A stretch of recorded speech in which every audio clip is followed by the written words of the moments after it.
Hello everyone, स्वागत करती हूँ आप सभी का टीचिंग गोल्स के इस लर्निंग प्लेटफॉर्म पर। कैसे हैं आप सभी, कैसे आपकी तैयारी चल रही है। हम यहाँ पर कर रहे हैं आपके पेडागोजी की मैराथन क्लासेस, जिसके अंदर हम लोग यूनिट 2 को कवर कर चुके हैं और साथ ही आपके जो 1 और 2 यूनिट है वो आपकी कंप्लीट कवर हो चुकी है। अगर आपने नहीं देखी है तो जा करके देख लेना, आपको लिंक भी मिल जाएगा डिस्क्रिप्शन के अंदर। और आज जो आपकी यूनिट रहने वाली वो रहने वाली है यूनिट 3, जो कि है क्रिएटिंग कॉन्ड्यूसिव लर्निंग एनवायरनमेंट, यानी कि सीखने के अनुकूल हम वातावरण कैसे बना सकते हैं। इसके अंदर जो टॉपिक आपके रहने वाले हैं वो हम डाइवर्सिटी के बारे में पढ़ेंगे, जिसको हम विविधता बोलते हैं यहाँ पर हिंदी में। नीचे आपको सब सारा जो कंटेंट है वो बाइलिंगुअल मिलेगा, तो बिल्कुल भी निराश नहीं होना है, परेशान नहीं होना है। डिसेबिलिटी के बारे में बात करेंगे, ठीक है, विकलांगता के बारे में बात करेंगे। और इंक्लूजन यानी कि समावेश क्या होता है, समावेशी शिक्षा आपने सुना होगा। उसके साथ ही आरपीडब्ल्यूडी एक्ट को पढ़ेंगे, पीडब्ल्यूडी एक्ट 1995 को भी पढ़ेंगे, दोनों के बीच में डिफरेंस भी पढ़ेंगे। स्कूल मेंटल हेल्थ, स्कूल मानसिक स्वास्थ्य को पढ़ेंगे। गाइडेंस एंड काउंसलिंग को पढ़ेंगे। स्कूल एंड कम्युनिटी को हम एज ए लर्निंग रिसोर्स यहाँ पर कैसे कर सकते हैं उस चीज के बारे में पढ़ेंगे। तो कंप्लीट यूनिट आपकी कंटेंट भी यहाँ पर रहने वाला है और साथ में आपको 30 MCQs आज आपको यहाँ पर देखने को मिलेंगे। तो इस वीडियो में कंप्लीट बने रहना, आपको यहाँ पर चीजों में क्लियरिटी हो जाएगी। पीडीएफ जिसको भी चाहिए है वो अवेलेबल है 7419055279 पर व्हाट्सएप करके आप मुझसे पेड पीडीएफ की इंफॉर्मेशन ले सकते हो। एक बात मैं प्लीज सभी को समझा दूं अच्छी तरीके से, जो ये पीडीएफ है वो ओनली कंटेंट पार्ट का जो इसके अंदर आता है। जो भी मैराथन की जो पीडीएफ है वो आपको अवेलेबल नहीं होगी इसके अंदर, बिकॉज बहुत सारे लोग इसकी डिमांड कर रहे हैं। नहीं, आपको सिर्फ कंटेंट पार्ट ही पीडीएफ फॉर्म में मिलेगा। जिन्होंने ली है वो भी यहाँ पर बोल रहे हैं कि प्रोवाइड करिए, बट नहीं, आपको नहीं मिलेगा। आपको यहाँ पर वीडियोस को देख करके ही अपनी चीजें यहाँ पर क्लियर करनी होंगी। पीडीएफ के फॉर्म में आपको ये चीजें नहीं मिलेगी, सिर्फ आपका जो कंटेंट है वो आपको यहाँ पर दिया जाएगा, ठीक है। प्रैक्टिस क्वेश्चंस भी रहेंगे, बाइलिंगुअल रहेंगे। सेशन पसंद आता है हमेशा की तरह तो लाइक शेयर सब्सक्राइब कर दिया करो भाई, बिना कहे। डाइवर्सिटी के बारे में पढ़ लेते हैं। सबसे पहले डाइवर्सिटी का मतलब होता है विविधता। देखो, आपकी क्लास में ना हर तरह के बच्चे आते हैं, ठीक है, हर तरह के बच्चे आते हैं आपकी क्लास में। विविधता का मतलब है कि आपकी क्लास के अंदर विविधता है, डाइवर्सिटी है। अब उसके अंदर ये नहीं है कि बच्चों के कलर के बेस पे हम लोग कह देते हैं, बच्चों की एज के बेस पे भी है, बच्चे किस कल्चर से आते हैं वो भी सबका डिफरेंट है, ठीक है। बच्चे का हो सकता है लैंग्वेज डिफरेंट हो, तो यहाँ पे हर तरीके से बच्चे जो है आपकी क्लास में वो डिफर करते हैं। और इसी डिफरेंस को हमने एक अपॉर्चुनिटी के रूप में देखना है, इसको एक नेगेटिविटी के रूप में एज ए टीचर नहीं देख सकते हैं।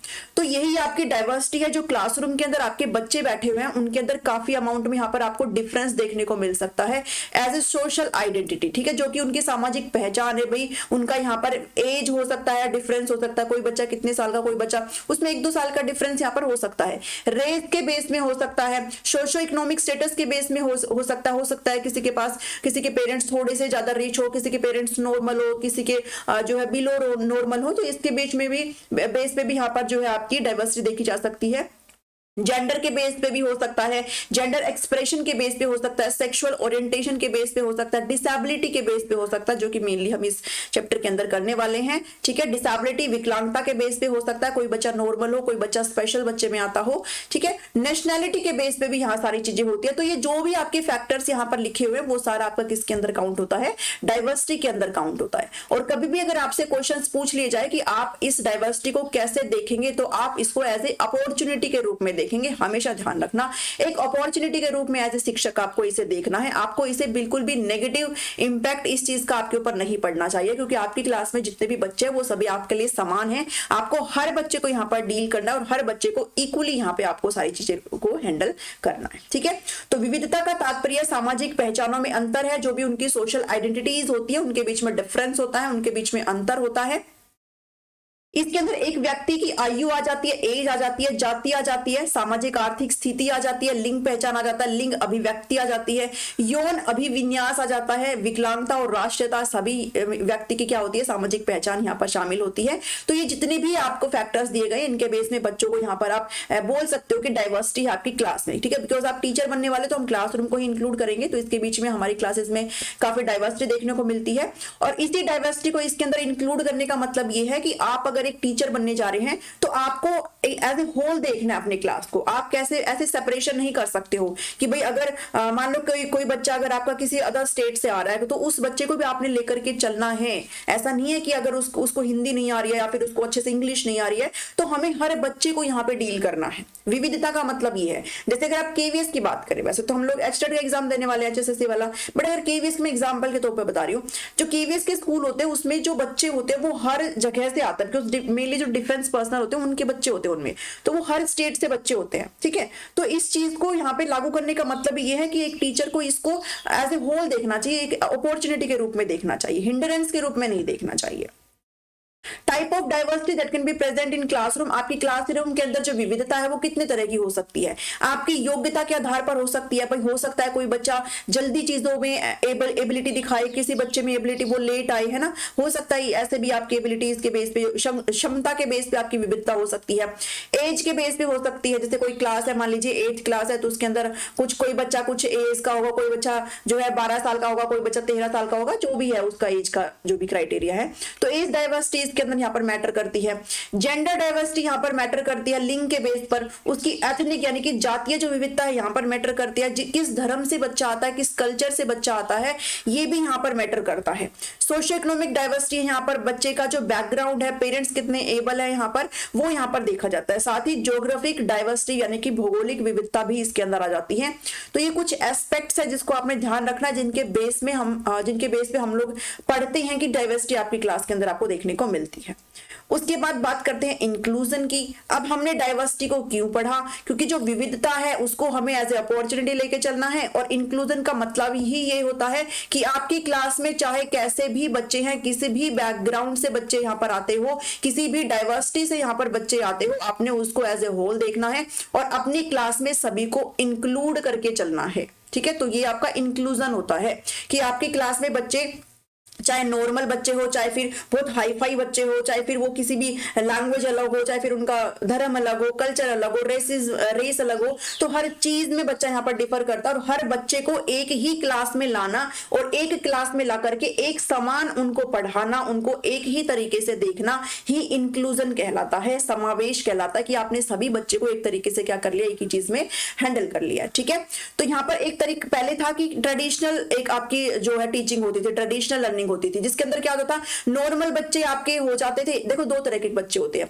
एक होता है बच्चा नॉर्मल, एक होता है बच्चा स्पेशल। अब इस स्पेशल बच्चे के अंदर दोनों बच्चे आ जाते हैं जो कि आपके थोड़े से जिनका आईक्यू अच्छा होता है, इंटेलिजेंट क्वेश्चन जिनका बहुत अच्छा होता है, नॉर्मल से थोड़ा अबोव होता है ना बच्चा, कैचिंग पावर बहुत अच्छी होती है, वो भी इसके अंदर आ जाते हैं। साथ ही जिन बच्चों में डिसेबिलिटी होती है वो बच्चे भी स्पेशल ही काउंट किए जाते हैं। ठीक है, तो वो बच्चे भी यहाँ पर स्पेशल के अंदर ही काउंट होते हैं। तो इंक्लूजन का मतलब है कि इन सभी बच्चों को एक ही क्लास में रखना है, हम इन बच्चों के बीच में भेदभाव नहीं कर सकते हैं। ट्रेडिशनल लर्निंग क्या कहती थी, जो ट्रेडिशनल लर्निंग थी उसके अंदर हम क्या करते थे, उसके अंदर हम ना बायस कर देते थे, चीजों को बांट देते थे। जो भी जैसे ये डिसेबिलिटी वाले बच्चे होते थे ना, इनके लिए सेपरेट स्कूल बनाए जाते थे, ये अलग से पढ़ते थे। बट यहाँ पर आज क्या बोला गया है कि आपकी जो क्लासरूम है वो कैसी होनी चाहिए, इंक्लूसिव होनी चाहिए। आपकी जो लर्निंग है वो इंक्लूसिव होनी चाहिए, समावेशी शिक्षा होनी चाहिए कि हर बच्चे को आप सेपरेट नहीं कर सकते हो। आपकी क्लास में अगर बच्चे की कैचिंग पावर अगर कम है या फिर अगर वो किसी भी डिसेबिलिटी में आता है तो उस बच्चे को आपने क्लास के अंदर कंसीडर करके चलना है। आप सेम तरीके से उनको पढ़ाएंगे, आप उन पर थोड़ा सा ज्यादा ध्यान दे सकते हो। तो इंक्लूजन यही है। ठीक है, जितनी भी डाइवर्सिटी आपको देखने को मिलती है वो सब आप जो है अपनी क्लास के अंदर लेकर के चलेंगे, that is all is inclusion. ठीक है, आई होप आपको इंक्लूजन यहाँ पे समझ में आ रहा है। तो aim of inclusion is to ensure that all student including those with disability and other, यानी कि सभी स्टूडेंट को आपने इंश्योर करना है, चाहे फिर वो नॉर्मल बच्चे हो, चाहे फिर वो आपके डिसेबिलिटी वाले बच्चे हो। ठीक है, चाहे स्पेशल हो चाहे फिर नॉर्मल बच्चे हो। अब उनकी डिफरेंस इन लर्निंग एक्सपीरियंस और इक्विटेबल एक्सेस टू इट, यानी कि सभी को समान अधिकार है शिक्षा का। अब भाई उनकी क्या गलती है, अगर वो थोड़े से स्पेशल है तो अगर वो थोड़े से स्पेशल पैदा हुए हैं, मान लीजिए अगर उनमें कोई लर्निंग का विकार है, कोई सीखने का विकार है या फिर किसी भी तरह की जो है विकलांगता है, तो इसमें उनकी कोई गलती नहीं है, उनको शिक्षा का समान अधिकार है। ठीक है, और आरटी एक्ट भी यही कहता है, आरपीडब्ल्यूडी एक्ट भी यही कहता है कि भाई सभी को समान अधिकार है, आपको अपनी कक्षा में सभी को एक बराबर लेकर के चलना है। आप ये नहीं कह सकते हो कि ठीक है अगर किसी बच्चे को सुनने में समस्या है, किसी बच्चे को अगर बोलने में समस्या है, किसी बच्चे को अगर मेंटल रिलेटेड प्रॉब्लम है, तो आप ऐसा नहीं कर सकते, आपने उस बच्चे को साइड कर दिया। ठीक है, सभी बच्चों को लेकर के चलना है और यही आपका इंक्लूजन है। यहाँ पर नेक्स्ट चलते हैं। इसका मतलब ये है this means a commitment to remove any obstacle, यानी कि आपके रास्ते में जो कोई भी ऑब्स्टेकल आ रहा है, कोई भी बाधा अगर आपके रास्ते में आ रही है तो आप उस चीज को रिमूव कर दे। ठीक है, आप उस चीज को रिमूव कर दे ताकि वो प्रिवेंट ना कर सके student from thriving and reaching their full potential. हर बच्चे का शिक्षा का अधिकार होता है, हर बच्चे को हर चीज का अधिकार होता है, और हम इस चीज को अपने रास्ते में आगे ना आने दे ताकि बच्चे का जो फुल पोटेंशियल है, जितनी कैपेसिटी बच्चे के अंदर है, जहां तक बच्चा जा सकता है वो अच्छे से वहां तक जा पाए। और यही चीज हमें यहाँ पर क्या है करके चलनी है, ताकि बच्चे की जो भी क्षमता है वहां तक वो पूरी तरीके से जा पाए, और उसके रास्ते में आने वाले हर ऑब्स्टेकल को हमें क्या करना है, प्रिवेंट करना है। और इसका जो सही जो सोल्यूशन था वो था इंक्लूजन, की हमें अपने क्लासरूम में सभी को समान अधिकार देने हैं। Inclusion is based on the principle of respect, respect के प्रिंसिपल के बेस पे, इक्विटी के बेस पे, यानी कि हम सभी का हमें सभी की क्या करनी है, सम्मान करना है, चाहे बच्चे कैसे भी हो हमें सभी का सम्मान करना है, सभी को हमें इक्विटी देनी है, और रिकॉग्निशन ऑफ डाइवर्सिटी, और समाज में जो भी विविधता है हम उसके बेस पर सारी चीजों को लेकर के चलेंगे, हम ऐसे डिफरेंशिएट नहीं कर सकते हैं बच्चों के अंदर। तो ये टॉपिक इंक्लूड करने का मतलब यही था कि बच्चों के ऊपर हमें ध्यान देना है, उनको हम किसी भी तरीके से सेग्रेगेशन उनका नहीं कर सकते, अलगाव नहीं कर सकते हैं नॉर्मल बच्चों के बीच में और स्पेशल बच्चों के बीच में। अब बात आ जाती है डिसेबिलिटी की। डिसेबिलिटी वाले बच्चे भी होते हैं, ठीक है। तो disability is an condition of the body और mind impairment that makes it more difficult for the person with the condition to do certain activities. देखिए डिसेबिलिटी होता क्या है, एक होता है नॉर्मल चीजें कि ठीक है हम अपनी चीजें जो है टाइम टाइम कर पा रहे हैं, एक होता है अगर हम वो जो नॉर्मल चीजें अगर वो नहीं कर सकते हैं किसी कारणवश, अगर हम जो नॉर्मल रूटीन के कार्य हैं, नॉर्मल हमारी जो माइंड एक्टिविटी है, जो भी फिजिकल एक्टिविटी अगर हम उनको नहीं कर पा रहे हैं, तो फिर वो किसके अंदर काउंट होता है, या फिर हमारी परफॉर्मेंस अंडर बिलो है, बिलो द एवरेज है, तो फिर वो क्या है आपके डिसेबिलिटी के अंदर यहां पर काउंट होता है। ठीक है, अब डिसेबिलिटी का मतलब सिंपली ये नहीं है कि बच्चे के अंदर मानसिक रूप से विकार है, ये इसका एक हिस्सा हो सकता है, पर इसका मतलब ये नहीं है। लर्निंग के डिसऑर्डर अलग होते हैं बच्चे के अंदर, वैसे डिसेबिलिटी अलग होती है, तो हम नीचे सारी चीजों को कवर करेंगे। तो डिसेबिलिटी एक ऐसी कंडीशन होती है कि वो बॉडी और मन का एक ऐसी हानि होती है that makes it more difficult for the person with the condition to do certain, यानी कि आप कोई भी एक ऐसी एक्टिविटीज करने में अपने आप को डिफिकल्टी पाते हो जो आपको एक नॉर्मल पर्सन कर सकता है। ठीक है, and interact with the world around them, यानी कि आपका जो पार्टिसिपेशन है, आपका जो योगदान है कहीं ना कहीं सोसाइटी के अंदर वो रेस्ट्रिक्ट कर जाता है, वो कहीं ना कहीं उसके अंदर प्रतिबंध यहाँ पर लग जाता है। यही आपको नीचे बताया गया है, जो किसी व्यक्ति के लिए कुछ गतिविधियां जो नॉर्मल लोग कर पाते हैं, लेकिन जो डिसेबिलिटी वाले लोग हैं वो उनके लिए जो कुछ गतिविधियां हैं उनको करने में वो थोड़ा सा एक सीमित रह जाते हैं, वो कर नहीं पाते। ठीक है, आसपास की दुनिया के साथ बातचीत करने और अपनी भागीदारी को यहाँ पर एक तरीके से प्रतिबंध यहाँ पर लग जाता है कि उनको उनके लिए चीजें थोड़ी सी कठिन हो जाती है। ठीक है, तो ये एक चीज है, एक तो नॉर्मल बच्चे आते हैं यहाँ पर और एक थोड़ा डिसेबिलिटी वाले बच्चे आते हैं, उनके बारे में बात करी गई है। There are many types of disability, है ना। अब ये नहीं है कि डिसेबिलिटी का मतलब ये हो गया कि भाई बच्चों के अंदर मानसिक विकार है, बहुत तरह की डिसेबिलिटीज आती हैं, ठीक है, जो कि बच्चों पर्सन को अफेक्ट करती है, जिसके अंदर आपका विजन से रिलेटेड है, किसी की अगर आंख में समस्या है, आईज में अगर प्रॉब्लम है, उनको देखने में थोड़ा सा समस्या है, तो विजन का प्रॉब्लम हो सकता है, मूवमेंट का, चलने फिरने का यहाँ पर प्रॉब्लम उनको हो सकता है, थिंकिंग का प्रॉब्लम हो सकता है, भाई किसी का थॉट पैटर्न अगर अलग है, थिंकिंग का समस्या हो सकती है, रिमेंबर की, याद करने की अगर शक्ति किसी को कम है, कोई जल्दी से याद नहीं कर पाता, ये हो सकता है। लर्निंग के डिसऑर्डर्स हो सकते हैं जो कि हम नीचे कवर करेंगे। कम्युनिकेट करने की अगर समस्या, हम तो एक दूसरे से बात नहीं कर सकते, वो भी इसके अंदर आ जाता है। सुनने में समस्या है, अगर श्रवण संबंधी अगर कोई विकार है तो, और उसके बाद मानसिक स्वास्थ्य के ऊपर, यानी कि अगर आपको किसी भी तरह की मेंटल रिटार्डेशन है तो भी वो इसके अंदर आता है। साथ ही अगर आपके सामाजिक रिश्ते नहीं बन पा रहे, अगर आप सोशली रिलेशनशिप नहीं मेंटेन कर पा रहे तो ये भी इसका एक हिस्सा हो सकता है। तो बहुत तरीके के लर्निंग डिसऑर्डर होते हैं जिसके हमें सारी चीजें करके चलनी है। टाइप्स ऑफ लर्निंग डिसेबिलिटीज की अगर बात करें तो यहां से आपसे क्वेश्चन पूछे जा सकते हैं, केवीएस में भी पूछे गए थे, नॉर्मल क्वेश्चंस पूछे गए थे जो हम नीचे करके चलेंगे। टाइप्स ऑफ लर्निंग डिसेबिलिटी, सीखने की अक्षमता के प्रकार, सीखने संबंधी विकार कौन से होते हैं। तो ऐसे डिसेबिलिटी जो आपकी कहीं ना कहीं लर्निंग को अफेक्ट करते हैं, आपकी कहीं ना कहीं सीखने को अफेक्ट करते हैं, वो आपकी लर्निंग की डिसेबिलिटीज होती है। Learning disabilities are due to genetic, ये आपका जेनेटिक भी हो सकता है, आपको जीन से मिले हो, या मान लीजिए आपके पेरेंट्स से आपको मिल गए हो, या फिर आपके जो पूर्वज है उनसे आपको आपको मिल गए हो, तो ये जेनेटिक भी हो सकते हैं और आपको न्यूरोबायोलॉजिकल फैक्टर्स के थ्रू भी हो सकते हैं, जो कि आपके ब्रेन को अल्टर कर देते हैं, आप अच्छे तरीके से फंक्शनिंग नहीं कर सकते हैं और आप अफेक्ट हो जाते हो one and more cognitive process related to learning, यानी कि ओवरऑल जो आपकी लर्निंग है उसको सीखने में आपको यहाँ पर समस्या आती है। तो ये जेनेटिक भी हो सकते हैं, न्यूरोबायोलॉजिकल कारकों पे भी ये बेस्ड हो सकते हैं, तो ये कई तरीके के हो सकते हैं। सारी एक एक करके नीचे सारों को हम अच्छे से डिस्कस करेंगे जो कि आपसे क्वेश्चन में पूछे जा सकते हैं। लर्निंग के डिसेबिलिटी वर्ड यानी कि जो सीखने संबंधी विकार, ये जो शब्द है सबसे पहले किसने दिया था, किसने इसका जो है क्वाइन किसने किया था इसको, तो उनका नाम था सैमुअल किर्क। ये आप अच्छे से ध्यान में रख लेना, हो सकता आपसे पूछ ले। मैंने अपनी तरफ से पूरी कोशिश करी है कि मैं आपको कुछ ना छोड़ूं। अब आपकी रिस्पॉन्सिबिलिटी है कि आपको इस तरीके इसको जो अच्छे से लर्न करना है कि ये किसने दिया था, सबसे पहले सैमुअल किर्क ने दिया था। These processing problems can interfere with the learning basic, यानी कि ये ऐसी लर्निंग की प्रॉब्लम्स होती है जो आपकी बेसिक स्किल जो होती है ना, रीडिंग की, राइटिंग की, लिखने की, मूव करने की, ये सारी जो प्रोसेस होती है ना उनको यहाँ पर अफेक्ट करती है। लर्निंग की जो डिसेबिलिटी होती है, मतलब बेसिक स्किल जो होती है, बेसिक जो आपके कौशल होते हैं वो यहाँ पर अफेक्ट हो जाते हैं। ठीक है, जैसे आपको लिखने में समस्या है, पढ़ने में समस्या है, मैथमेटिकल कोई समस्या है, ठीक है, मूवमेंट में कोई समस्या है, तो वो आपका लर्निंग डिसेबिलिटी के अंदर आ जाता है। Learning disability can not be cured और फिक्स्ड, इनको बिल्कुल पूरी तरीके से हम क्योर नहीं कर सकते बिकॉज वो जेनेटिकल होते हैं, न्यूरोबायोलॉजिकल फैक्टर्स पे डिपेंड करते हैं, तो इनको हम पूरी तरीके से क्योर नहीं कर सकते हैं, ना ही हम उसको फिक्स कर सकते हैं। It's a life long challenge, ये आपकी जिंदगी में चलता रहता है, बिल्कुल जब तक आप जिएंगे तब तक ये चैलेंज बना रहता है। डिपेंड करता है, किसी बच्चे का जल्दी दिख जाता है, किसी बच्चे का थोड़ा लेट तक दिखता है।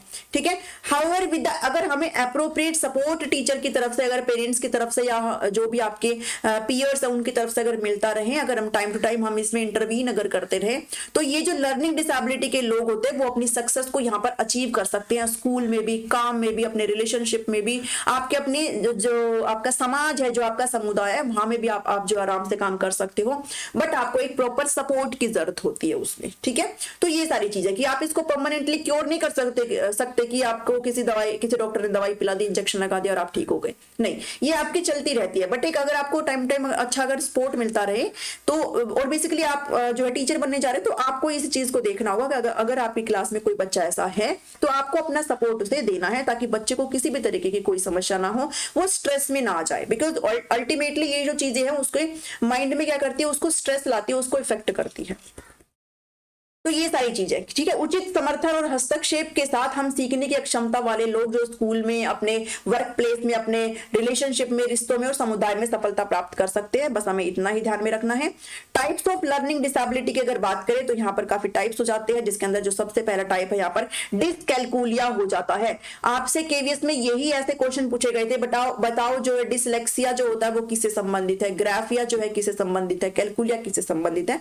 बस आपको भी इतना ही करना है। जो डिसकैलकुलिया है, देखो कैलकुलिया मतलब कैलकुलेटर बेस, ठीक है, तो ये जो लर्निंग की डिसेबिलिटी है वो किसको अफेक्ट करती है, किसी भी बच्चे की नंबर और मैथमेटिकल समस्या से रिलेट करती है। ठीक है, नंबर आपसे ऑप्शन में दे दिया जाएगा कि नंबरिंग की जो एबिलिटी है उसको अफेक्ट करती है, या फिर आप बोल लो कि उसका जो मैथमेटिकल स्किल है उसको अफेक्ट करती है। ठीक है, पर्सन की जो एबिलिटी है टू अंडरस्टैंड, यानी कि जो बच्चे हैं वो मैथमेटिकल जो है डील अच्छे से नहीं कर पाते, जिनको डिसकैलकुलिया डिसऑर्डर होता है, ये आप ध्यान में रखना। कैलकुलिया मतलब कैलकुलेटर से रिलेटेड और कैलकुलेटर मतलब मैथमेटिक्स से रिलेटेड। ठीक है, मैथमेटिक नंबर आप कुछ भी बोल सकते हो, तो डिसकैलकुलिया ये हो जाता है।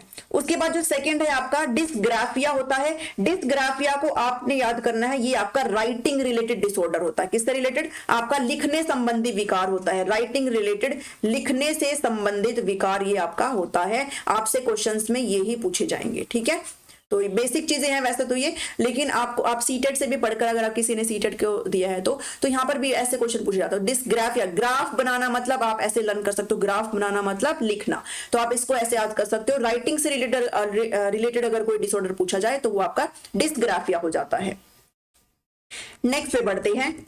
डिसलेक्सिया क्या होता है, वो आपका राइटिंग से रिलेटेड था। डिसग्राफिया ये आपका रीडिंग से रिलेटेड है, पढ़ने संबंधी विकार है। ठीक है, पठन संबंधी विकार यहाँ पर हो जाता है, आप अच्छे से रीड नहीं कर पाते हैं। जैसे बी को कोई बच्चा डी पढ़ बैठता है, ठीक है, ऐसे जो है मतलब पढ़ नहीं पाते अच्छे से, थोड़ा सा उनको दिक्कत होती है।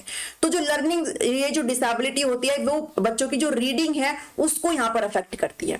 कई बार क्या होता है, डिसलेक्सिया को आप जो है राइटिंग संबंधी डिसऑर्डर भी मान लेते हैं, तो आप ऐसे करके चलना, ये आपका रीडिंग प्लस राइटिंग दोनों है। बट अगर आपसे ऑप्शन में, वैसे तो मेनली इसको कंसिडर करना रीडिंग के लिए ही, ठीक है, इसको तब राइटिंग के लिए आपने ऑप्शन में टिक करना है जब आपको ऑप्शन में ग्राफिया ना लिखा हो। डिसग्राफिया अगर ऑप्शन में नहीं है फिर राइटिंग के लिए आप इस पे जा सकते हो, डिसलेक्सिया पे, ठीक है, ध्यान में रखना इस चीज को। वैसे अगर ग्राफिया दिया है तो आप ग्राफिया को ही मार्क करेंगे, ये सिर्फ रीडिंग के लिए है। बट अगर आपको राइटिंग संबंधी पूछा है, बिकॉज एक बार आ चुका है ये, राइटिंग संबंधी अगर पूछा है और आपको ग्राफिया नहीं दिया गया फिर आप डिसलेक्सिया को मार्क कर सकते हैं। ये ध्यान में रखना कि इसमें रीडिंग संबंधी यानी कि पठन संबंधी विकार बच्चे के अंदर आ जाता है। उसके बाद जो एक डिसऑर्डर है एडीएचडी है, मैक्सिमम बच्चों में ये काफी टाइम देखने को मिलता है, attention deficit hyper activity disorder. हम कई बार एडीएचडी रटते रहते हैं, जो पूरा फुल फॉर्म है उस पर ध्यान नहीं देते हैं, बेसिक क्वेश्चन पूछ लेते हैं कई बार, इसी में फंस जाते हैं। तो इसका फुल फॉर्म पता रहना चाहिए, अटेंशन डेफिसिट। और जब आपको ये फुल फॉर्म पता होगा ना तो आप इसको आराम से समझ जाओगे। अटेंशन डेफिसिट यानी कि अटेंशन की कमी है, अटेंशन नहीं दे पाते हैं, बल्कि बिल्कुल भी बच्चे अटेंशन बिल्कुल भी नहीं दे पाते हैं। और हाइपर एक्टिविटी है, बहुत ज्यादा मतलब उचकुलाहट टाइप है, बहुत ज्यादा हाइपर एक्टिव रहते हैं, टिक करके नहीं बैठ सकते एक जगह, ना सुनते हैं किसी की ना टिक करके बैठ सकते हैं, अटेंशन बिल्कुल नहीं देते। जैसे पेरेंट्स चाहे कुछ भी बोलते रहे उनको समझ में नहीं आता, वो बिल्कुल ध्यान नहीं देते हैं, ठीक है। तो ये जो डिसऑर्डर जिस बच्चे के अंदर आता है उनको हाइपर एक्टिविटी डिसऑर्डर होता है, बहुत ज्यादा एक्टिव होते हैं और एक जगह पे बिल्कुल भी टिक करके नहीं बैठ सकते हैं, ठीक है, बिल्कुल फोकस नहीं हो पाते हैं, अटेंशन को नहीं पे कर पाते बिल्कुल ध्यानपूर्वक, और अपना जो बिहेवियर है उसको कंट्रोल नहीं कर पाते हैं, हाइपर एक्टिविटी होती है। कंट्रोलिंग बिहेवियर मतलब एक ही चीज को बार बार रिपीट करते रहते हैं, ठीक है। तो एडीएचडी जिस बच्चे के अंदर होता है वो अपना ध्यान केंद्रित नहीं कर पाते हैं, ध्यान देने में कठिनाई होती है, व्यवहार और अति सक्रियता को नियंत्रित करना यहाँ पर इसके अंदर चीजें आ जाती है। ये चीज आपने यहाँ पर ध्यान में रखनी है। उसके बाद आते हैं नेक्स्ट जो कि आपका डिस्प्रेक्सिया है। डिस्प्रेक्सिया का जो होता है वो आपका मूवमेंट कोऑर्डिनेशन से रिलेटेड है। ये एक ऐसा डिसऑर्डर है जो कि प्रॉब्लम आपको करता है जिसके अंदर मूवमेंट के अंदर आप अच्छे से कोऑर्डिनेट नहीं कर पाते हो, ठीक है, मूवमेंट के अंदर होता है ये सारी चीजें, ठीक है, जो आप जो है कोऑर्डिनेट मतलब समन्वय नहीं कर पाते हो, ठीक है, आंदोलन मतलब वो आप वो उसे लगा लो अलग से कि आप मूवमेंट मतलब आपका चलना फिरना टाइप इसमें जो है बाधित हो जाता है, आंदोलन नहीं है इधर, ठीक है। तो आपको समस्या किसमें आ जाती है, आपकी मूवमेंट में, आपने चलना फिरना थोड़ा बाधित हो जाता है, आप कोऑर्डिनेट नहीं कर पाते हो, लैंग्वेज में और स्पीच में आपको यहाँ पर थोड़ा समस्या आती है, तो डिस्प्रेक्सिया आप ऐसे ध्यान में रख लेना। उसके बाद आता है आपका ऑटिज्म। ऑटिज्म आपने नाम सुना होगा, इसको ऑटिज्म स्पेक्ट्रम डिसऑर्डर भी कहते हैं, ASD भी इसको बोलते हैं, तो ये भी ध्यान में रखना। हिंदी में मत जाना, ये हिंदी में भी सेम ही लिखा होता है, ऐसे लिख देंगे बस ज्यादा ऑटिज्म, ठीक है, तो इसको इंग्लिश में लेकर के चलना। इसके अंदर बच्चे के अंदर क्या समस्या आती है, लिटिल और नो आई कॉन्टेक्ट, बच्चा इसमें बिल्कुल आई कॉन्टेक्ट नहीं बना पाता है, सोशल नहीं होता बिल्कुल भी, बच्चा बिल्कुल सोशल नहीं होता है और बिल्कुल भी आई कांटेक्ट नहीं बना पाता है, बहुत ही कम इंटरेस्ट दिखाता है किसी भी ऑब्जेक्ट्स में और पीपल में, ठीक है, यानी कि ऑब्जेक्ट में और पीपल में इंटरेस्ट नहीं दिखा रहा है, मतलब बिल्कुल भी सोशल नहीं होता है बच्चा, बिल्कुल भी सामाजिकता बच्चे के अंदर नहीं होती है जिनके अंदर ऑटिज्म होता है।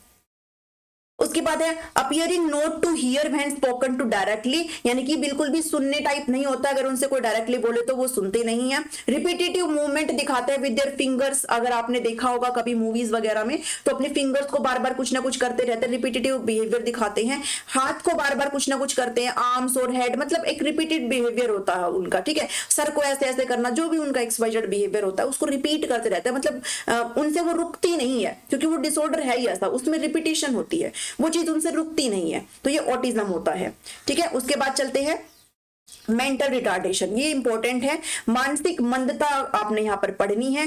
तो mental retardation as the name suggest refers to the retardation of normal growth, development and functioning of individual mental capacities. Mental का मतलब क्या है, यहां पर आपकी जो भी मानसिक क्रियाएं होती है वो यहां पर क्या हो जाती है, अफेक्ट हो जाती है, बाधित हो जाती है, जिनको भी मेंटल रिटार्डेशन होती है, कहीं ना कहीं मानसिक रूप से ये बच्चे थोड़े से पीड़ित होते हैं और मानसिक रूप से जो है चीजें, जो ग्रोथ है बच्चों की नॉर्मल नहीं हो पाती है, अगर ग्रोथ नहीं हो पा रही है और मैं मानसिक रूप से थोड़े से मंद बच्चे हैं तो फिर डेवलपमेंट नहीं हो पाता है, ठीक है, और अपनी जो मेंटल कैपेसिटीज है उनमें वो सारे बच्चे क्या होते हैं और वो उनका थोड़ा सा लेस होता है मेंटल रिटार्डेशन में। 4 रेंज की मेंटल रिटार्डेशन होती है, ये भी ध्यान में रखना, बहुत बार ये पूछा जाता है। इसके अंदर माइल्ड में आता है माइल्ड के अंदर जो मेंटल रिटार्डेशन होती है वो 50 से 55 के अप्रोक्स 50 से 55 टू 70 के अप्रोक्स आईक्यू वाले होते हैं जो कि माइल्ड में आते हैं।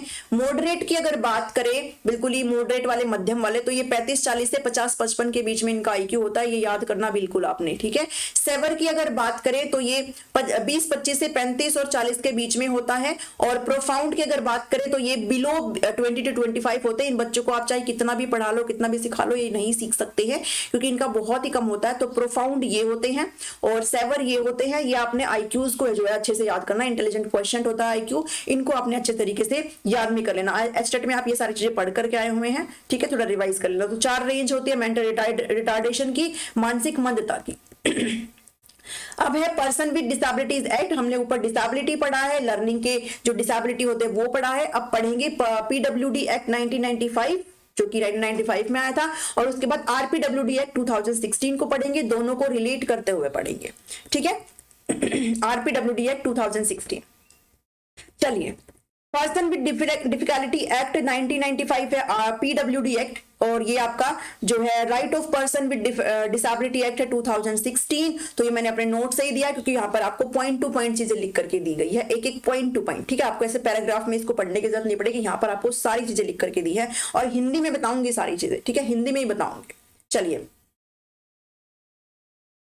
बढ़ते हैं पीडब्ल्यूडी 1995 एक्ट की तरफ। इसके अंदर क्या बात करी गई थी कि इक्वल अपॉर्चुनिटी हो, सभी को बराबर जो है अपॉर्चुनिटी दी जाए, बराबर अधिकार दिए जाए, राइट्स दिए जाए और फुल पार्टिसिपेशन उनका जो है यहाँ पर किया जाए, उनका जो भागीदारी है उसको पूरी तरीके से किया जाए। तो ये था मकसद। Person with disability means a person suffering from not less than 40% of any disability. PWD act के अंदर आपकी 7 तरह की डिसेबिलिटी आती थी, 7 तरह की विकलांगता आती थी, जिसको हम नीचे कवर करेंगे। इन सभी सातों टाइप की जो विकलांगता है उसके अंदर जो डिसेबिलिटी होनी चाहिए थी वो 40% से कम नहीं होनी चाहिए थी। अगर 40% से कम है फिर आप डिसेबिलिटी के अंदर काउंट नहीं होते थे। अगर किसी की डिसेबिलिटी 40% है या फिर उससे ज्यादा है तभी जो इंडिविजुअल है वो उसके अंदर काउंट होता था डिसेबिलिटी के अंदर, उसको ये सारे अधिकार मिलते थे जो कि इस एक्ट के अंदर दिए गए थे, ठीक है। इससे कम है तो फिर वो काउंट नहीं होते थे। पीडब्ल्यूडी एक्ट 1995 को पास किया गया था लोकसभा से 12 दिसंबर 1995 को और इसको लागू किया गया था 7 फरवरी 1996 को, ये भी ध्यान में रखिएगा। और ये जो एक्ट है होल इंडिया में लागू किया गया था छोड़ करके जम्मू एंड कश्मीर, ठीक है। वहीं जो 2016 वाला एक्ट आया है right of person with disability, वो आपका all over India including Jammu and Kashmir हर जगह पर लागू किया गया है। इसको J&K में लागू नहीं किया गया था। This act explains the equal opportunity, यानी कि सभी को समान अपॉर्चुनिटी, सभी को समान अधिकार मिले, सब राइट मिले, ठीक है। और कंप्लीट इन्वॉल्वमेंट हो डिसेबल्ड पर्संस का, यानी कि समाज के अंदर इनको हर तरीके से जो है योग्य माना जाए, इनको हर तरीके से इनका इन्वॉल्वमेंट हो, ठीक है। इनको बिल्कुल भी जो है आप एक तरीके से साइड ना कर दे। तो ये इस मकसद था इस एक्ट को लाने का।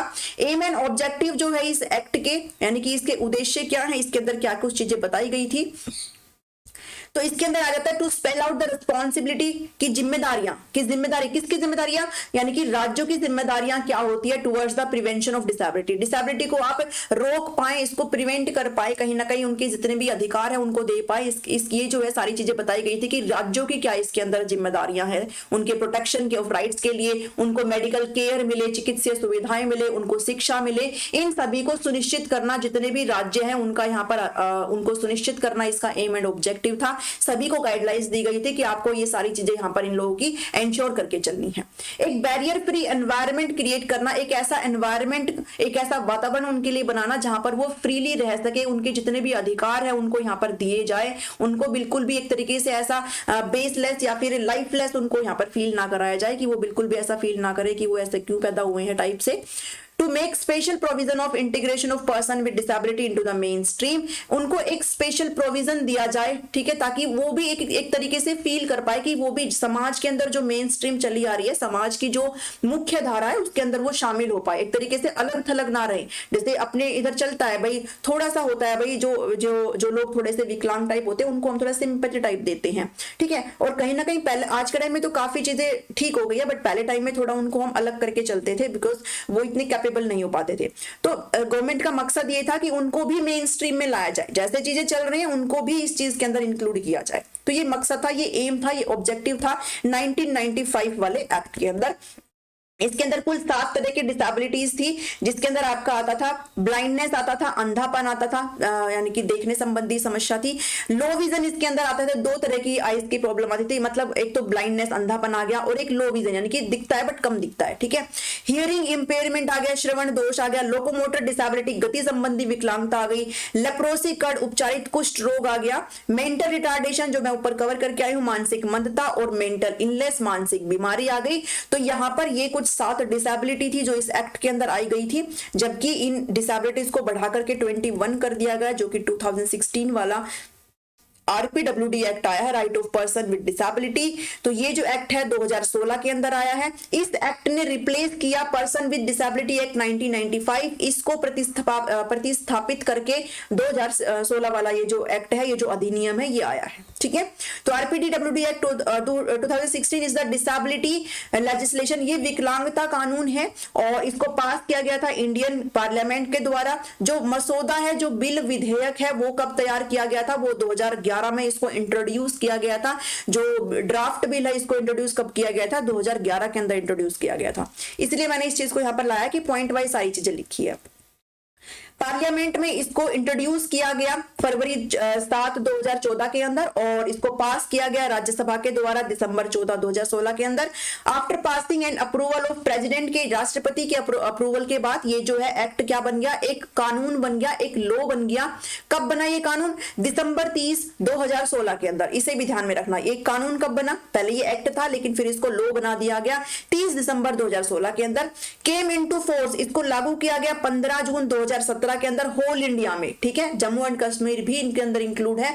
इस डेट को आपने अच्छे से याद रखना है, 15 जून 2017 के अंदर इसको लागू किया गया, ये फोर्स में आया, ठीक है, ये ध्यान में रखना है। किस मिनिस्ट्री के अंदर आता है, ये आता है comes under ministry of social justice and empowerment, समाज न्याय एवं अधिकारिता मंत्रालय के अंतर्गत ये आता है और इस एक्ट को पास किया गया था to fulfil the obligation of India to NCRDD. तो ये मतलब एक दायित्व के तौर पर इस चीजों को यहाँ पर लाया गया था, ठीक है। डिसेबिलिटी इसके अंदर इंक्रीज हो गई है, 7 से 21 हो गई यहाँ पर, ठीक है। 3 टाइम जो है इसको मल्टीप्लाई कर दो तो 21 हो जाता है, तो 3 टाइम ये जो डिसेबिलिटी है वो यहाँ पर हो गई है, इतना ध्यान में रखना। पहले 7 थी, अब कितनी हो गई है, उसके अंदर आपके 14 जो है ऐड कर दी गई है, तो 21 हो गई है। Any person with 40% और any out of 21 disability is defined as disabled, यानी कि आपकी जो डिसेबिलिटी है, जितनी भी 21 तरह की डिसेबिलिटी आती है, अगर इन डिसेबिलिटी में अगर आप 40% या फिर उससे ज्यादा आपको डिसेबिलिटी है, फिर आप इस रूल के अंतर्गत आते हो, अदरवाइज आप इस रूल के अंतर्गत नहीं आते हो, ठीक है। ये आपने यहां पर ध्यान में रखना है।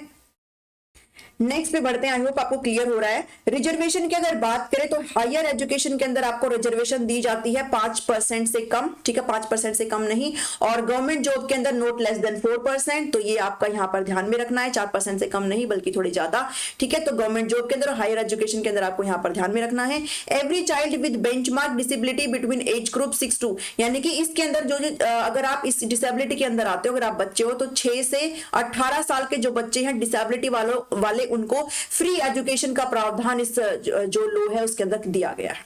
अगर नॉर्मल बच्चे हैं, जो हम आरटी एक्ट पढ़ते हैं, राइट टू एजुकेशन एक्ट, जो कि हम 5th यूनिट में कवर करेंगे, इस एक्ट के अंदर नॉर्मल जो बच्चे हैं 6 to 14 को फ्री एंड कंपल्सरी एजुकेशन बताया गया है, लेकिन जो डिसेबिलिटी वाले बच्चे हैं वो 6 to 18 ईयर के जो बच्चे हैं उनको फ्री एंड कंपल्सरी एजुकेशन का यहाँ पर प्रावधान दिया गया है, ये भी आपने ध्यान में रखना है। एनी पर्सन हु ब्रीचेस, अगर कोई भी इंसान इनकी इस जो प्रोविजन है इसको अगर ब्रीच करता है, अगर इसको भंग करता है, किसी भी तरीके से अगर दोषी पाया जाता है, इनकी किसी भी चीज में अगर खिलवाड़ करते हो, किसी भी तरीके से बुली करते हो या फिर कुछ भी तरीके से, तो फिर वो पनिशेबल एक्ट है with custody up to 6 month। आपको 6 महीने की कस्टडी हो सकती है, या फिर आपको फाइन हो सकता है 10,000, या फिर आपको दोनों भी हो सकता है, डिपेंड करता है आपने कितना बड़ा अपराध किया है, ठीक है। तो ये एक लॉ है इनके लिए कि आपके साथ कोई भी खिलवाड़ नहीं कर सकता है। अगर आपने कंसिक्वेंट वॉयलेशन किया है, अगर आपने इस रूल को, ये जो ब्रीच आपने किया है, जो भंग किया आपने इस रूल को, अगर आपने कॉन्टिन्यूस किया है, तो फिर आपको यहाँ पर सजा का प्रावधान बढ़ जाता है, 2 साल की कस्टडी हो जाएगी और यहाँ पर आपको 50,000 से 5 लाख रुपए तक का आपको यहाँ पर फाइन भी पे करना पड़ेगा, ये भी आपने ध्यान में रखना है। टोटल चैप्टर की अगर बात करें आरपीडीडब्ल्यूएडी एक्ट में 2016 में, तो वो आपके 17 होते हैं। 17 यहाँ पर टोटल चैप्टर की बात करी गई है, अध्याय की यहाँ पर बात करी गई है, ये एक इंपॉर्टेंट पॉइंट है। अब ये कुछ है डिसेबिलिटी, आई होप आपको यहाँ पर क्लियर है, दिख रहा है, तो इसको मैं थोड़ा सा जूम कर लेती हूँ ताकि आपको अच्छे से दिख जाए। अब चलते हैं। देखिए, जो सबसे पहले आपका वो है लोकोमोटर डिसेबिलिटी, मतलब आप फिगर से देख सकते हो, थोड़ा मैंने समझाने की कोशिश करी, आप फिगर से देख सकते हो, आप जो है चलने फिरने में थोड़े असमर्थ हो जाते हो। हाथ या पैर अथवा दोनों की दिव्यांगता आपके अंदर है, हाथ पैर या फिर दोनों की हो सकती है। लकवा अगर किसी को लग जाता है, हाथ या पैर अगर आपके कट जाते हैं, फिर आप इसके अंदर आते हो लोकोमोटर डिसेबिलिटी के अंदर। ड्वार्फिज्म यानी कि बोनापन, इसमें आपकी जो हाइट है वो नॉर्मल हाइट से थोड़ी कम रह जाती है। व्यक्ति का जो कद है वो वयस्क होने पर भी 4 फुट 10 इंच या फिर 147 सेंटीमीटर या फिर इससे कम होता है, तो ड्वार्फिज्म बोला जाता है। मस्कुलर डिस्ट्रोफी यहां पर आप कह सकते हो, मांसपेशियां आपकी थोड़ी सी यहां पर अफेक्ट हो जाती है, मांसपेशियों में कमजोरी होती है और एक नॉर्मल उसमें नहीं होती, थोड़ा विकृति होती है उसके अंदर। नेक्स्ट है एसिड अटैक विक्टिम, यहाँ पर शामिल करे गए हैं, और ये जो है भाई जिनके ऊपर एसिड अटैक होता है, आप इनके एग्जांपल भी देख सकते हो। ये लक्ष्मी अग्रवाल है, इनके ऊपर एक मूवी भी बनी थी छपाक। और तेजाब हमला पीड़ित जो भी है, जैसे शरीर के अंग, हाथ पैर आंख आदि तेजाब के हमले की वजह से अगर नॉर्मल नहीं, अगर असामान्य हो गए, इफेक्ट कर गए, तो वो इसके अंदर आता है। ब्लाइंडनेस इसके अंदर आती है, अगर आपको दिखता रही है, देखने में कठिनाई है, पूर्ण रूप से अगर आप ब्लाइंड है तो फिर इसके अंदर आता है। लो विजन आता है कि मतलब पूर्ण रूप से ब्लाइंड नहीं है बट बिल्कुल ही कम दिखता है। 60 वर्ष से कम आयु है और आपको कम दिखता है कि स्थिति में रंगों की पहचान नहीं कर पाना, मतलब ये आपको क्राइटेरिया दिया गया है, तो आप इसके अंदर आते हो। उसके अलावा बात करी गई है, अगर आप डीफ हो, मतलब आपको सुनने संबंधी अगर यहाँ पे समस्या है, तो फिर इसके अंदर आप लोग काउंट होते हो। ठीक है। श्रवण बाधित है, दोनों कानों में 70 डेसिबल, ये साउंड की यूनिट होती है, श्रवण क्षति है तो ठीक है, अगर आपके दोनों कानों में 70 डेसिबल अगर आपको लॉस है, हियरिंग लॉस है। हार्ड ऑफ हियरिंग यानी कि आपको बहुत ही कठिन सुनता है, दोनों कानों में 60 से 70 डेसिबल श्रवण क्षति है, तो आप इसके अंदर आते हो। बोलने एवं भाषा की दिव्यांगता है, स्पीच एंड लैंग्वेज का डिसेबिलिटी, या तो आप बोल नहीं पाते हो और आपकी जो लैंग्वेज है यहाँ पर काफी अफेक्ट करती है, बोलने में कठिनाई है, सामान्य बोली से बिल्कुल अलग है, ठीक है, और जिसे अन्य लोग समझ नहीं पाते हैं, तो वो इसके अंदर आता है।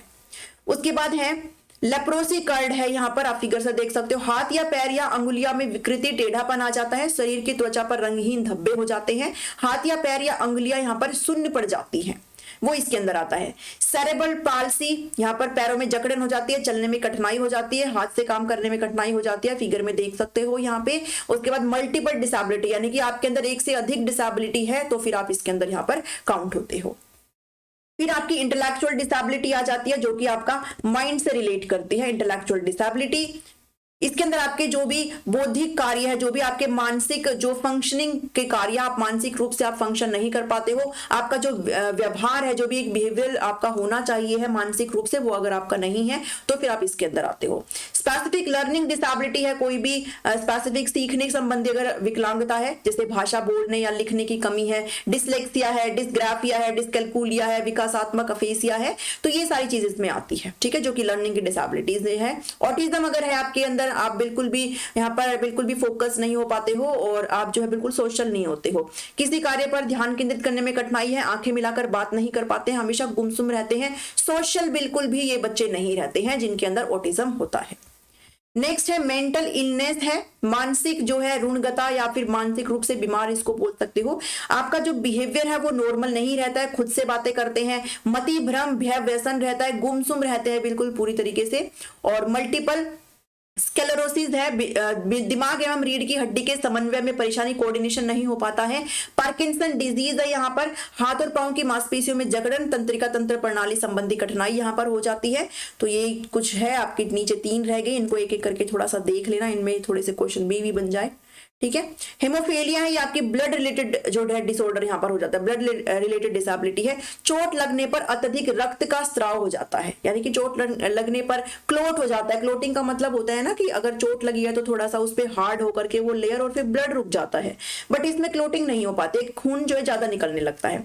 रक्त बहना बंद नहीं होता, जिसको हेमोफीलिया होती है। थैलेसीमिया है, ये भी आपका ब्लड रिलेटेड है, इसमें जो खून में हीमोग्लोबिन की जो है इसके अंदर विकृति हो जाती है, खून की मात्रा यहाँ पर कम होती है।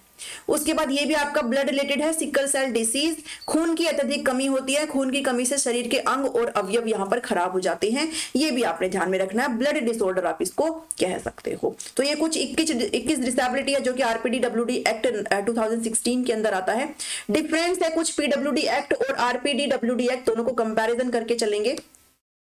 इसके अंदर जो पहला डिफरेंस है वो यही है, आपकी डिसेबिलिटी यहाँ पर 7 थी, 7 डिसेबिलिटीज थी और इसके अंदर आपकी 14 ऐड कर दी गई है, तो आपकी कितनी हो गई है, 21 हो गई है। ये जम्मू एंड कश्मीर के अंदर काउंट नहीं की गई थी, ये आपका जम्मू एंड कश्मीर में भी इंक्लूड कर दिया जाता है। इसके अंदर आपका मेडिकल प्लस चैरिटी बेस्ड था ये, जबकि इसके अंदर मेडिकल प्लस सोशल मॉडल है, ये सामाजिक रूप से है ये, ठीक है। इसके अंदर आपके फ्यू राइट्स यानी कि कुछ अधिकार और कुछ एंटाइटमेंट वो है वो मेंशन करे गए थे अंदर, मतलब कुछ ही चीजें यहाँ पर इंक्लूड करी गई थी।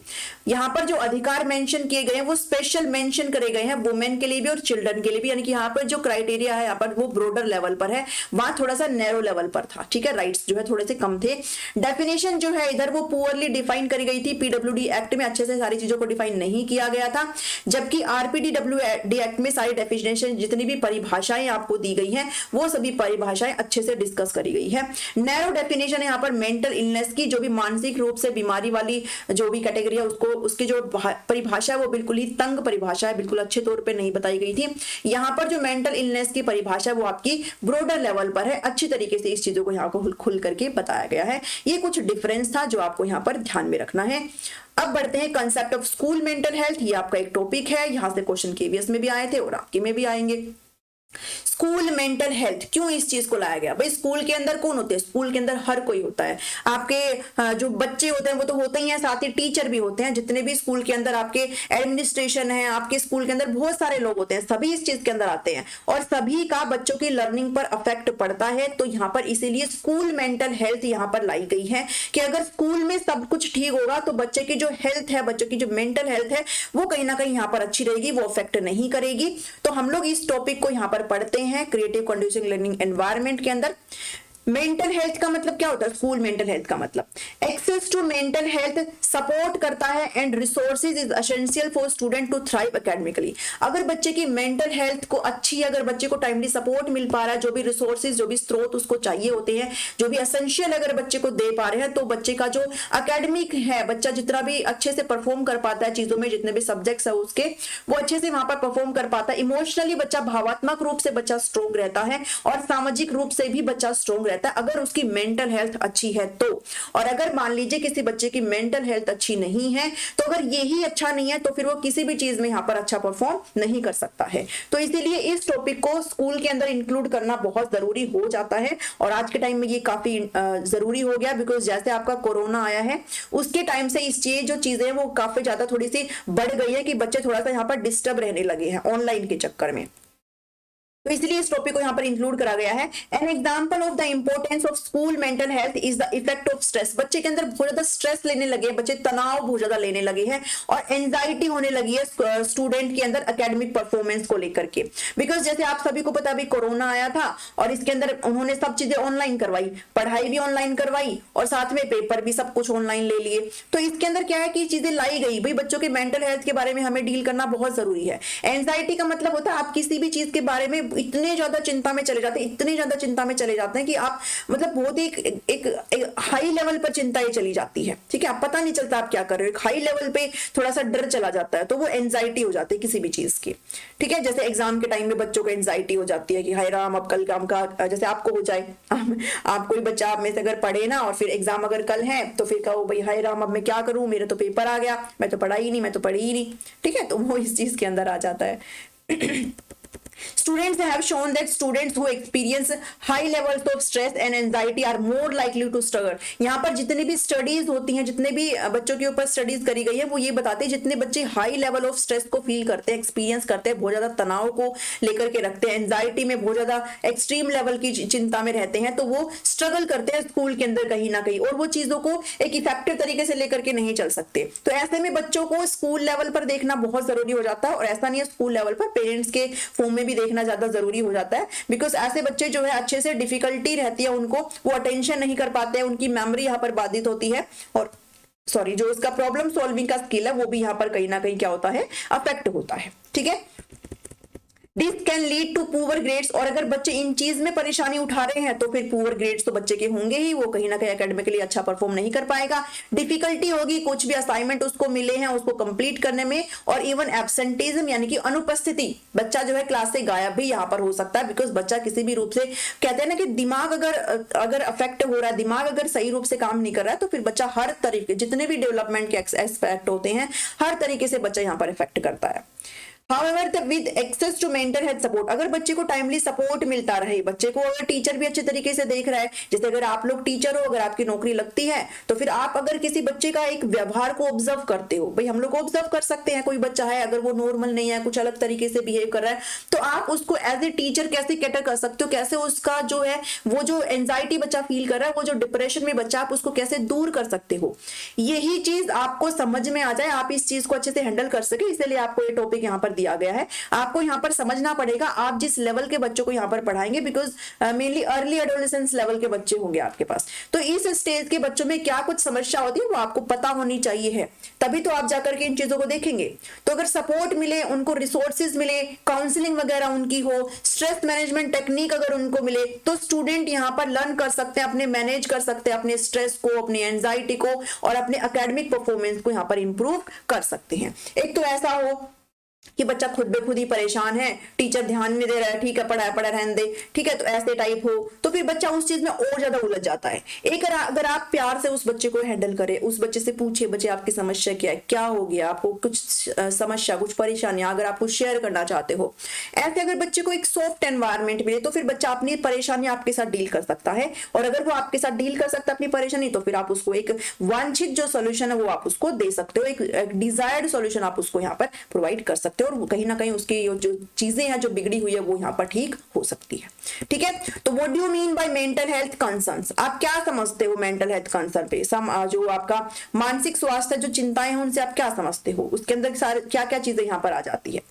उसके अंदर डिस्टरबेंस हो जाता है फंक्शनिंग में, भाई अगर मानसिक रूप से कोई पीड़ित है, अगर उसको समस्या आ रही है दिमागी रूप से, तो फिर आप किसी भी चीज में फंक्शनिंग नहीं कर पाएंगे, कामकाज में आपको गड़बड़ी होगी, या तो आपका कामकाज बिगड़ जाएगा या फिर कुछ ना कुछ उसमें गलत हो जाता है। ठीक है, तो इसमें हम कंसर्न कर जाते हैं, refer to disturbance in the functioning in area such as, आपके रिलेशनशिप जितने भी आपके रिश्ते हैं उनमें खराबी आ सकती है, आपका मूड यहाँ पर काफी, अगर आपका मूड खराब है तो आप दूसरों का मूड भी खराब करेंगे। ठीक है, बिहेवियर की यानी कि व्यवहार की, अब मेंटल हेल्थ यहाँ पर बच्चों की बात नहीं करी जा रही है, मतलब बच्चों की करी जा रही है बट साथ ही टीचर्स की भी करी जा रही है, क्योंकि बच्चे किसके फेवर में है, बच्चे किसके अंडर में है, टीचर्स के अंडर में है। ठीक है, तो यहाँ पर मेंटल हेल्थ बच्चों की भी डिस्कस करेंगे और साथ ही टीचर्स की भी डिस्कस करेंगे, बिकॉज ऐसा नहीं है कि बच्चे की ही मेंटल हेल्थ यहाँ पर इफेक्ट होती है, टीचर्स पे भी बहुत ज्यादा बर्डन होता है। और हमारे जो स्कूल है, हरियाणा के जो स्कूल है या फिर अदर बाहर कहीं भी ऐसा सिस्टम हो, तो यहाँ पर ना पेपर वर्क बहुत करवाया जाता है, मतलब पढ़ाई नहीं करवाई जाती उनसे, बस तुम ये करवा लो, ये रिपोर्ट डिसाइड करो, ये बनाओ, अब उधर जाओ अब इधर जाओ, ये सारा काम बहुत करवाया जाता है। तो अगर टीचर पढ़ाएंगे नहीं, उन्हीं सभी एक्टिविटीज में लगे रहेंगे तो उनका दिमाग तो खराब होएगा, और दिमाग जब खराब होगा तो वो कहाँ से पढ़ाएंगे बच्चों को, तो एक सोचने वाली बात है ये भी। ठीक है, तो अगर किसी की मेंटल हेल्थ के हम दोनों के बारे में बात करेंगे, जो रिलेशनशिप है वो यहाँ पर डैमेज होते हैं, साथ ही मूड खराब होता है, बिहेवियर यहाँ पर आप अच्छे से शो नहीं कर पाते हो, और अगर ये सारी चीजें नहीं होगी तो फिर आपका विकास तो बिल्कुल ही अफेक्ट होगा। तो यहाँ ना कहीं डिस्टरबेंस है फंक्शनिंग के अंदर, आप अच्छे से जो है कामकाज नहीं कर पाते हो। अगर मेंटल हेल्थ के ये कुछ कंसर्न है, आपके जो पर्सनल फंक्शनिंग है, आप पर्सनली व्यक्तिगत रूप से आपकी जो भी कार्य प्रणाली है उसके ऊपर अफेक्ट पड़ता है। Mental health concern can affect a child's personal functioning such as their ability to cope up, यानी कि आप पर्सनली भी किसी भी समस्या के प्रति आप जो है कोप अप नहीं कर पाते हो, आपके सामने कोई समस्या आप उसका निवारण नहीं कर पाते, आप बिल्कुल ही खामेखा टेंशन में ही चले जा रहे, खामेखा तो नहीं, अगर मेंटल हेल्थ प्रॉब्लम है तो आप खामेखा तो नहीं जाएंगे, बट अगर आपका दिमागी रूप से आप थोड़े से जो है लो है, अगर आप थोड़े से समस्या में हैं, तो अगर आपके सामने कोई इजी समस्या भी आएगी तो भी वो आपको ज्यादा लगेगी और आप उस पर पार नहीं पा पाएंगे। ठीक है, तो जो पर्सनल लेवल पर फंक्शनिंग है आप वो नहीं कर पाएंगे, आपकी डेली लाइफ इससे अफेक्ट होगी, और आपका जो सेल्फ केयर है वो भी यहाँ पर नहीं हो पाएगा, कि आपकी अपनी खुद की जो केयर करते हो वो भी यहाँ पर नहीं हो पाएगा। तो ये भी एक जो है कंसर्न, एक चिंता का विषय है। अब उसके बाद इंपैक्ट है सोशल फंक्शनिंग के ऊपर। अब जो है फंक्शनिंग हो गई, मेंटली भी हो गई, पर्सनली भी हो गई, सोशल फंक्शनिंग भी आपकी अफेक्ट होगी। सोशल फंक्शनिंग से मतलब आप जो है सोसाइटी में रहते हो, आप एक दूसरे से बातें करते हो, आप एक दूसरे के कल्चर जानते हो, सब सोसाइटी का हिस्सा होता है। तो यहाँ पर आपकी जो एबिलिटी है वो अफेक्ट होगी टू इंटरेक्ट विद अदर्स, आप दूसरों से बात करने में समस्या आपको होगी, एक हेल्दी रिलेशनशिप आप यहाँ पर नहीं बना पाएंगे, ठीक है। अफेक्ट करेगा बच्चे की सोशल फंक्शनिंग को, जिसके अंदर आपके रिश्ते यहाँ पर खराब हो सकते हैं, साथ ही आपका जो इंटरेक्शन है वो यहाँ पर बिगड़ सकता है, ठीक है। तो ये चीज है इसके अंदर। मेंटल हेल्थ डिसऑर्डर इसके अंदर आते हैं जितने भी मानसिक स्वास्थ्य विकार है। अगर कोई प्रॉब्लम इतनी ज्यादा सेवर है, बहुत ज्यादा एक कठिन सिचुएशन आ चुकी है, ठीक है, कोई गंभीर सिचुएशन आ चुकी है, एंड परसिस्टेंट ओवर टाइम, या फिर समय के साथ लगातार यहाँ पर बनी हुई है, यानी कि कोई समस्या बहुत गंभीर है और समय के साथ बिल्कुल लगातार आपके साथ बनी हुई है, बिल्कुल कम नहीं हो रही है, तो फिर वो अफेक्ट करता है बच्चे के पर्सनल, उसके सोशल, उसके एकेडमिक फंक्शनिंग को। यानी कि बच्चा एक चीज से कंटिन्यूअसली जूझ रहा है, उसको वो सॉल्यूशन नहीं मिल रहा है, जो एक सपोर्ट उसको मिलना चाहिए था वो नहीं मिल रहा है, तो फिर वो करेगा ही क्या, उसकी सारी चीज यहाँ पर बाधित होगी, पर्सनल लेवल पर भी बाधित होगा, सोशल रूप पे से भी बाधित होगा, उसका एकेडमिक्स जो ग्रेड जो परफॉर्मेंस है वो यहाँ पर खराब हो जाएगी।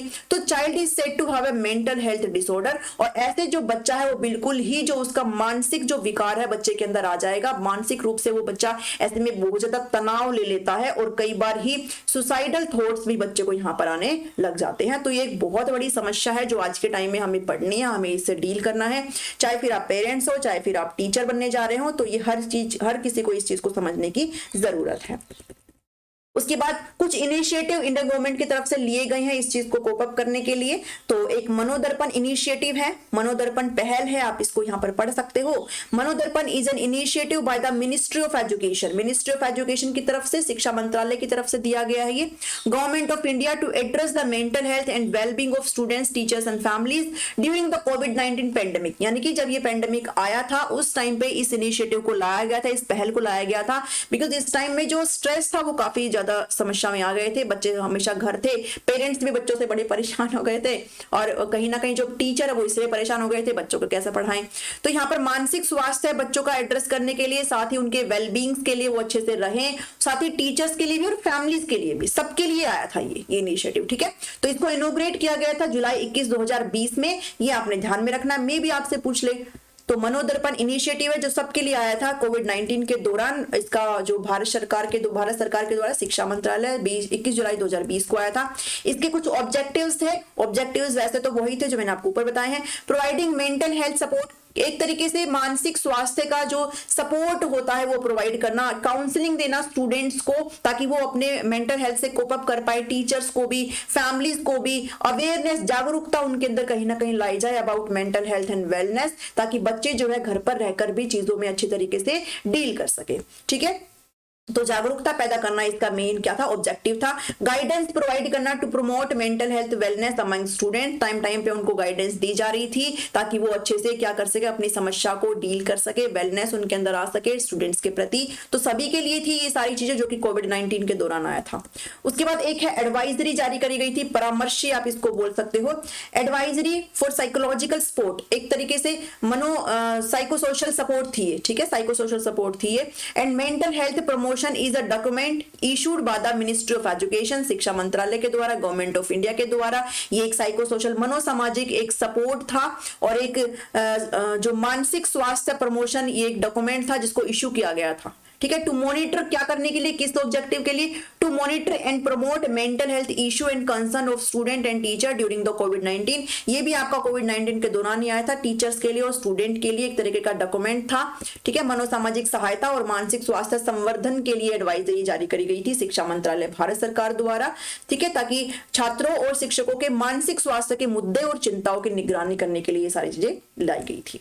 तो ऑब्जेक्टिव वही है जो ऊपर बताए हैं कि प्रोवाइड गाइडेंस प्रोवाइड की जा सके, सपोर्ट प्रोवाइड की जा सके स्टूडेंट्स को भी, टीचर्स को भी, ताकि जो मेंटल हेल्थ जो है वो एड्रेस हो सके, और जितने भी मनोसामाजिक एस्पेक्ट्स है कोविड-19 के पेंडेमिक के वो सारे यहाँ पर हम देख सके, ठीक है। प्रमोटिंग मेंटल हेल्थ एंड वेलबींगनेस, यानी कि हर तरीके से जो मानसिक स्वास्थ्य है उसको यहाँ पर ध्यान में रख करके सारी चीजें करी गई थी इसके अंदर, एडवाइजरी के अंदर, स्टूडेंट्स के लिए भी और टीचर्स के लिए भी। Providing resources and tools to address mental health issue, आपको सोर्सेज प्रोवाइड करने के लिए, टूल्स प्रोवाइड करने के लिए, ताकि आप हर चीज में आप जो है अपना समाधान ढूंढ सके, आपके अंदर किसी भी तरीके का मानसिक रूप से विकार ना हो। ये सारी चीजें इसके लिए लाई गई थी। उसके बाद है मनोदर्पण सर्वे था। मनोदर्पण इनिशिएटिव था, ये वही है, ठीक है। मिनिस्ट्री ऑफ एजुकेशन कंडक्टेड ए सर्वे, एक तरीके से सर्वे लिया गया ये, ठीक है, एक तरीके से एक रिपोर्ट टाइप बनाई गई to access the current status of mental health and well being of student in the middle and secondary stage of education. ये ध्यान में रखना, ये आपके एजुकेशन से रिलेटेड है, वैसे तो सारे ही अच्छे हैं, लेकिन जो मनोदर्पण इनिशिएटिव है, मनोदर्पण सर्वे है, मनोदर्पण इनिशिएटिव के अंदर ही ये सर्वे आता है। तो यहाँ पर एक सर्वे किया गया, ठीक है, एक पहल करी गई कि to access the current status, जो भी बच्चे का अभी फिलहाल जो भी स्टेटस है उसके मानसिक स्वास्थ्य का, उसके वेलबींग का, ठीक है, इन the middle and secondary stage of education. ये एजुकेशन के स्टेज है, इसके अंदर यहाँ पर सारी चीजें देखी गई थी कि शिक्षा मंत्रालय की मनोदर्पण पहल ने शिक्षा के मध्य और माध्यमिक चरणों में छात्रों के मानसिक स्वास्थ्य और कल्याण की वर्तमान स्थिति का आंकलन करने के लिए एक सर्वे किया था, एक सर्वेक्षण किया था। तो इसे भी आप ध्यान में रख सकते हो। ऑब्जेक्टिव्स है to access the current status, तो आपको ऊपर भी बताया था कि बच्चों का अभी करंट स्टेटस क्या है, उसकी मेंटल हेल्थ का, वो एक्सेस करने के लिए, उसकी वेलबींग के लिए मिडिल और सेकेंडरी स्टेज ऑफ एजुकेशन के अंदर, ये भी ध्यान में रख लेना। To understand the mental health needs, यानी कि उनको मानसिक स्वास्थ्य की क्या जरूरत है, उनको तरह तरह, यानी कि ये जो बदलाव हुआ है, ये जो बदलाव हुआ है from middle to secondary school, इसके अंदर उनके मानसिक स्वास्थ्य में क्या कुछ चेंज हुआ है, ये चीजें यहाँ पर देखने के लिए, ठीक है। बच्चे शिफ्ट हुए हैं मिडिल टू यहाँ पर जो है सेकेंडरी स्कूल के अंदर, तो इसके अंदर यहाँ पर देखने के लिए कि बच्चों के अंदर मानसिक स्वास्थ्य के अंदर क्या करंट स्टेटस है, बच्चे कैसा फील कर रहे हैं एंड सो ऑन, ठीक है, ये सारी चीजें देखने के लिए। नेक्स्ट है हैंडबुक एंड ट्रेनिंग मॉड्यूल, यहाँ पर पुस्तिका और प्रशिक्षण मॉड्यूल है, ये मिनिस्ट्री ऑफ एजुकेशन ने रिलीज किया है। ये हैंडबुक एंड ट्रेनिंग मॉड्यूल है for early detection and intervention of mental health. ये भी आपका एजुकेशन जो मिनिस्ट्री है वहां से जारी किया गया है, बच्चों के लिए ही जारी किया गया है। क्या करने के लिए, handbook and training module for early detection, यानी कि जल्दी से पता लगाया जा सके और बीच में उसका इंटरवीन भी किया जा सके, बीच बचाव भी किया जा सके फॉर मेंटल हेल्थ प्रॉब्लम। अगर स्कूल के अंदर जो बच्चे जा रहे हैं, स्कूल गोइंग चिल्ड्रन है, एडोलेसेंट्स है, अगर उनको किसी भी प्रकार का मेंटल हेल्थ प्रॉब्लम्स है तो उसको इजीली आइडेंटिफाई किया जा सके और उसको इंटरवीन किया जा सके। तो ये एक तरीके की आपका ये मॉड्यूल जारी किया गया था, मॉड्यूलर हैंडबुक फॉर टीचर्स के लिए और एसोसिएटेड स्टेक होल्डर्स के लिए। ये आपने यहाँ पर ध्यान में रखना है, शिक्षकों और संबंध हितधारकों के लिए ये एक मॉड्यूलर हैंडबुक था। ये आपने कुछ थोड़ी सी चीजें मैंने ऐड करी है, इसको ध्यान में रखना है। ऑब्जेक्टिव है कि भाई टाइम टाइम चीजें सपोर्ट दे सके, उसको आइडेंटिफिकेशन कर सके, अगर बच्चों के अंदर कोई भी तरह की समस्या हो इंटरवीन किया जा सके, ताकि बच्चों को जो मेंटल हेल्थ प्रॉब्लम है स्कूल गोइंग चिल्ड्रन में और एडोलेसेंट्स में, तो बस ये ध्यान में रखना है किसके लिए है, किस बेस पे, ऑब्जेक्टिव्स वगैरह देख लेना, ठीक है। To empower teacher and other stake holders with the knowledge and skills needed, उनको किसी भी प्रकार की कोई भी नॉलेज, ज्ञान की या फिर कौशलों की अगर जरूरत है तो इस चीज को सपोर्ट करने के लिए बच्चों के लिए, तो इस चीज के लिए ये सारी आपका मॉड्यूलर लाया गया था। To align with the overarching guidelines of NEP 2020 and safe school, इसके अंदर ये सारा आता है ताकि सारी चीजें यहाँ पर की जा सके। तो ये से भी आपने ध्यान में रखना है कि एनईपी 2020 और सेफ स्कूल के ओवर रचिंग दिशा निर्देशों के साथ संरेखित करने के लिए, ठीक है, तो इसे ध्यान में रखना। Early identification and management of common health concern हम कैसे कर सकते हैं, आपका सिलेबस में दिया गया है कि हम कैसे अर्ली आइडेंटिफिकेशन इनका कर सकते हैं। मतलब अर्ली आइडेंटिफिकेशन का मतलब हम कैसे इसको जल्दी पहचान सकते हैं, और जितने भी आपके कॉमन हेल्थ कंसर्न है, जितने भी आपके जो मेन यानी कि कॉमन जो देखने को मिलते हैं मानसिक स्वास्थ्य की जो चिंता है, हम कैसे इसका प्रबंधन कर सकते हैं, कैसे हम इसको मैनेज कर सकते हैं, इसके बारे में देखेंगे। तो चाइल्डहुड मेंटल हेल्थ के कुछ इशू है जिसको आपने ध्यान में रखना है। इसको हम यहाँ पे एक सेकेंड गाइस, बस एक सेकेंड दो मुझे।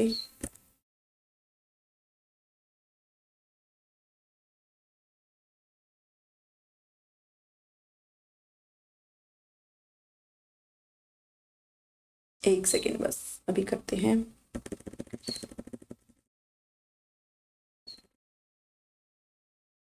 यहाँ पर थे हम, चाइल्डहुड मेंटल हेल्थ इशू, इसको थोड़ा सा हम जूम कर लेते हैं। चलिए, चाइल्डहुड मेंटल हेल्थ के इश्यू से बचपन के मानसिक स्वास्थ्य के मुद्दे, हम इसको कैसे यहाँ पर आइडेंटिफिकेशन इसका कर सकते हैं।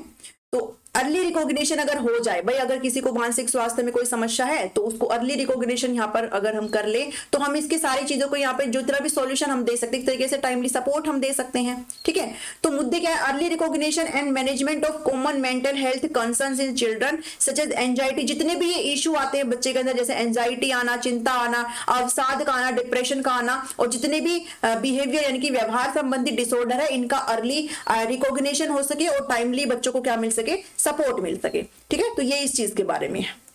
नेक्स्ट है एडोलेसेंट मेंटल हेल्थ इशू। जो भी एडोलेसेंट्स बच्चे होते हैं, आप सभी को पता है कि स्टेज के होते हैं, इन बच्चों के जो भी मेंटल हेल्थ इशू है ये आपने अच्छे से ध्यान में रखना, बिकॉज आप इसी स्टेज के बच्चों को थोड़ा सा हैंडल करेंगे।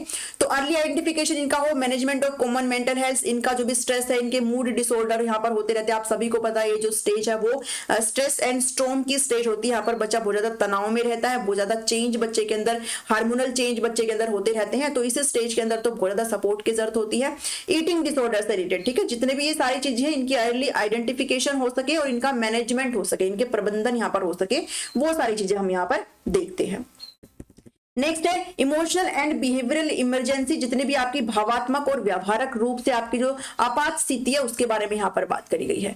Identification and managing emotional and behavioural emergencies in school के अंदर किसी भी प्रकार की अगर आपात स्थिति है, अगर इमोशनली कोई समस्या, अगर बिहेवियरली अगर कोई बच्चा समस्या में है, such as self harm, suicide या फिर एग्रेसिव बिहेवियर। ठीक है, तो ये चीजें एडोलेसेंस लेवल में काफी देखने को मिलती है, तो इस चीज को यहाँ पर डील किया गया है, इसे भी आपने ध्यान में रखना है। एक बार पढ़ोगे ना चीजें यहां पर क्लियर हो जाएगी। Why is mental health important for teachers? अब यहाँ पर शिक्षकों की बात करी गई है, बिकॉज आप टीचर बनने वाले हो तो आपको बिल्कुल यहाँ पर हम कैसे छोड़ सकते हैं, बिकॉज आपका मेंटल हेल्थ भी यहाँ पर बहुत जरूरी है। इनफैक्ट आपका ही जरूरी है। अगर आपका मेंटल हेल्थ अच्छा है तो फिर बच्चों का मेंटल हेल्थ अपने आप में ही यहाँ पर क्या हो जाता है, ठीक हो जाता है। ठीक है, बिकॉज अगर आप मेंटली रूप से डिस्टर्ब हैं तो फिर बच्चों का जो लर्निंग है वो भी यहाँ पर नहीं अच्छे से हो पाएगा। अब यहाँ पर आप डायग्राम में देख सकते हो, ऐसा होता भी है कि ग्रेडिंग पेपर्स चल रहे हैं, स्टाफ की मीटिंग्स चल रही है, क्लासरूम का मैनेजमेंट चल रहा है, लेसन प्लानिंग चल रही है, बट फिर भी आई एम फाइन। टीचर कहता है आई एम फाइन, बिकॉज कोई और ऑप्शन है नहीं। और गवर्नमेंट स्कूलों में तो बहुत ही ज्यादा अदर वर्क भी ज्यादा कराया जाता है, तो टीचर्स को यहाँ पर एक तरीके से कोप अप करना बहुत जरूरी हो जाता है। ठीक है, तो teacher tend to ignore, teacher generally ignore कर देते हैं उनके जो भी स्ट्रेस वगैरह है, उनकी जो भी एंजाइटी है, ठीक है, उनका जो भी lieu of their unconditional love for education, मतलब वो शिक्षा के क्षेत्र में हो, अगर आप एक शिक्षक बनने जा रहे हो तो आपको वो चीज पसंद है, आप उस फील्ड में इसलिए हो, आपको टीचिंग करना अच्छा लगता है, तो आप इग्नोर कर देते हो अपनी स्ट्रेस को, अपने तनाव को, अपने अवसाद को, अपने एंजाइटी को, सब चीज को आप इग्नोर कर देते हो। But the gratification from teaching can sometimes come with pressure. लेकिन कई बार आपके अंदर इतना प्रेशर आ जाता है, आपकी जो परफॉर्मेंस मैनेजमेंट है, जो कि हमेशा टीचर के माइंड में एक तरीके से क्या होती रहती है, लूम करती रहती है। ठीक है, तो यहाँ पर बहुत इफेक्ट पड़ता है। अगर टीचर टीचिंग के अलावा अगर बहुत सारे काम ऐसे, बिकॉज होते तो हैं, वो करने भी पड़ते हैं, लेकिन कुछ एक्स्ट्रा ही काम इतने ज्यादा आ जाते हैं आज के टाइम में कि इससे टीचर बहुत इफेक्ट पड़ता है। टाइम कुछ मीटिंग्स आ गई, अब ये करना है, वो करना है, इससे काफी जो है फर्क पड़ता है। ठीक है, तो यही सब चीजें जो है टीचर के दिमाग में चलती रहती है। Reason why mental health is important. अच्छा, क्या रीजन है कि मेंटल हेल्थ इंपॉर्टेंट होना चाहिए टीचर के लिए? एक टीचर जो होता है वो फर्स्ट लाइन ऑफ डिफेंस होता है फॉर देयर स्टूडेंट्स। बच्चा जब स्कूल जाता है तो वो किसके लिए जाता है? टीचर के लिए ही जाता है, और वो पूरे दिन अपने टीचर के साथ ही स्पेंड करता है। ऐसे में अगर टीचर का मूड खराब है, अगर टीचर का जो बिहेवियर है वो अगर वो खराब है, टीचर अगर इमोशनली रूप से अगर डिस्टर्ब है, टीचर अगर मेंटली रूप से परेशान है, तो ये जो पूरा चीज है वो किसके ऊपर उतर के आएगा? वो बच्चे के ऊपर, स्टूडेंट के ऊपर आएगा, और स्टूडेंट कहीं ना कहीं लर्निंग यहाँ पर नहीं कर पाएगा, बिकॉज टीचर अपना 100% दे ही नहीं पाएगा। तो टीचर क्या है? फर्स्ट लाइन ऑफ डिफेंस होता है अपने बच्चे के लिए। शिक्षक अपने छात्रों के लिए रक्षा की पहली पंक्ति होता है। ठीक है, एक्सपर्ट से that stress get passed on from student to from teachers to student. जो भी स्ट्रेस में अगर टीचर है, और ये होता भी है भाई, अगर आप किसी एक ऐसे पर्सन के साथ बैठे हुए हो जो बिल्कुल ही टेंस है, परेशान, आप उससे थोड़ी सी बात करने हो तो वो आपको से झटक देता है। ठीक है, टीचर अगर बच्चों को झटक नहीं पाते हैं, बट फिर भी थोड़ा ना कहीं तो असर पड़ता है बच्चे के ऊपर, बच्चे की लर्निंग यहाँ पर अफेक्ट हो पाती है। हो सकता है नेक्स्ट टाइम बच्चा जो है टीचर से पूछ ना पाए कोई चीज पूछना चाहता है, बिकॉज उसको डर लग रहा है अभी, क्योंकि टीचर कहीं डांट ना दे, है ना। तो ये बहुत सारी चीजें होती हैं। Direct impact on students emotional, बच्चे की जो भी भावात्मक स्टेट है और उसका जो भी लर्निंग एनवायरनमेंट है उसके ऊपर डायरेक्ट इसका फर्क पड़ता है। टीचर का बिहेवियर जो है, टीचर का इमोशनल लेवल जो भी है, उसका असर बच्चे के इमोशनल स्टेट पर भी पड़ता है। अगर बच्चा कुछ भी चीज पूछने गया है और टीचर ने उसको ऐसे डांट डपट दिया बिकॉज उसको मेंटली रूप से डिस्टर्ब चल रहा है, तो फिर बच्चे का यहाँ पर इमोशनल स्टेट, जो कि वो कुछ और सोच रहा था अपने टीचर के बारे में, बट अभी वो कुछ और सोचने लगा है, उसको लग रहा है कि मेरा टीचर अच्छा नहीं है, तो इमोशनल स्टेट यहाँ पर बिल्कुल ही अफेक्ट हो जाता है। उसका लर्निंग एनवायरनमेंट, फिर वो उस टीचर से पढ़ने में इंटरेस्ट नहीं दिखाता।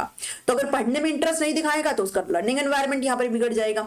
सीरियस इंप्लीकेशंस होते हैं मेंटल हेल्थ पर बच्चे के और डेवलपमेंट ऑफ स्टूडेंट्स में। बच्चे का जो मेंटल हेल्थ है वो भी यहाँ पर इफेक्ट पड़ता है, बच्चा भी स्ट्रेस में चला जाता है। नेगेटिव इंपैक्ट पड़ता है उसकी इफेक्टिवनेस ऑफ टीचिंग पे। टीचर भी यहाँ पर पूरा 100% तरीके से बच्चों को टीच नहीं कर पाएगा। अगर उसके दिमाग में कुछ और ही चीजें चल रही हैं तो फिर टीचर भी अपनी टीचिंग में जो है पूरी तरीके से प्रोफेशनली रूप से टीचर जो है टीच नहीं कर पाएगा।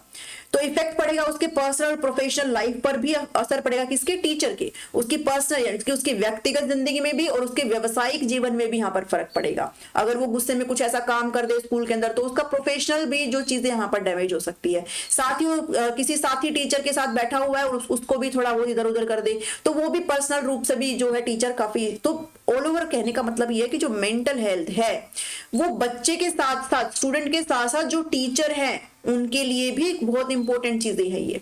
तो मेंटल हेल्थ यहाँ पे बहुत ज्यादा काफी जो है अफेक्ट करती है चीजों को, जो कि बिल्कुल हमारे लिए एक मुद्दा बन सकता है। ठीक है, अब engaging the community as a learning resource, हम समुदाय को एक सीखने के रूप में कैसे, एक रिसोर्स के रूप में कैसा यूज कर सकते हैं।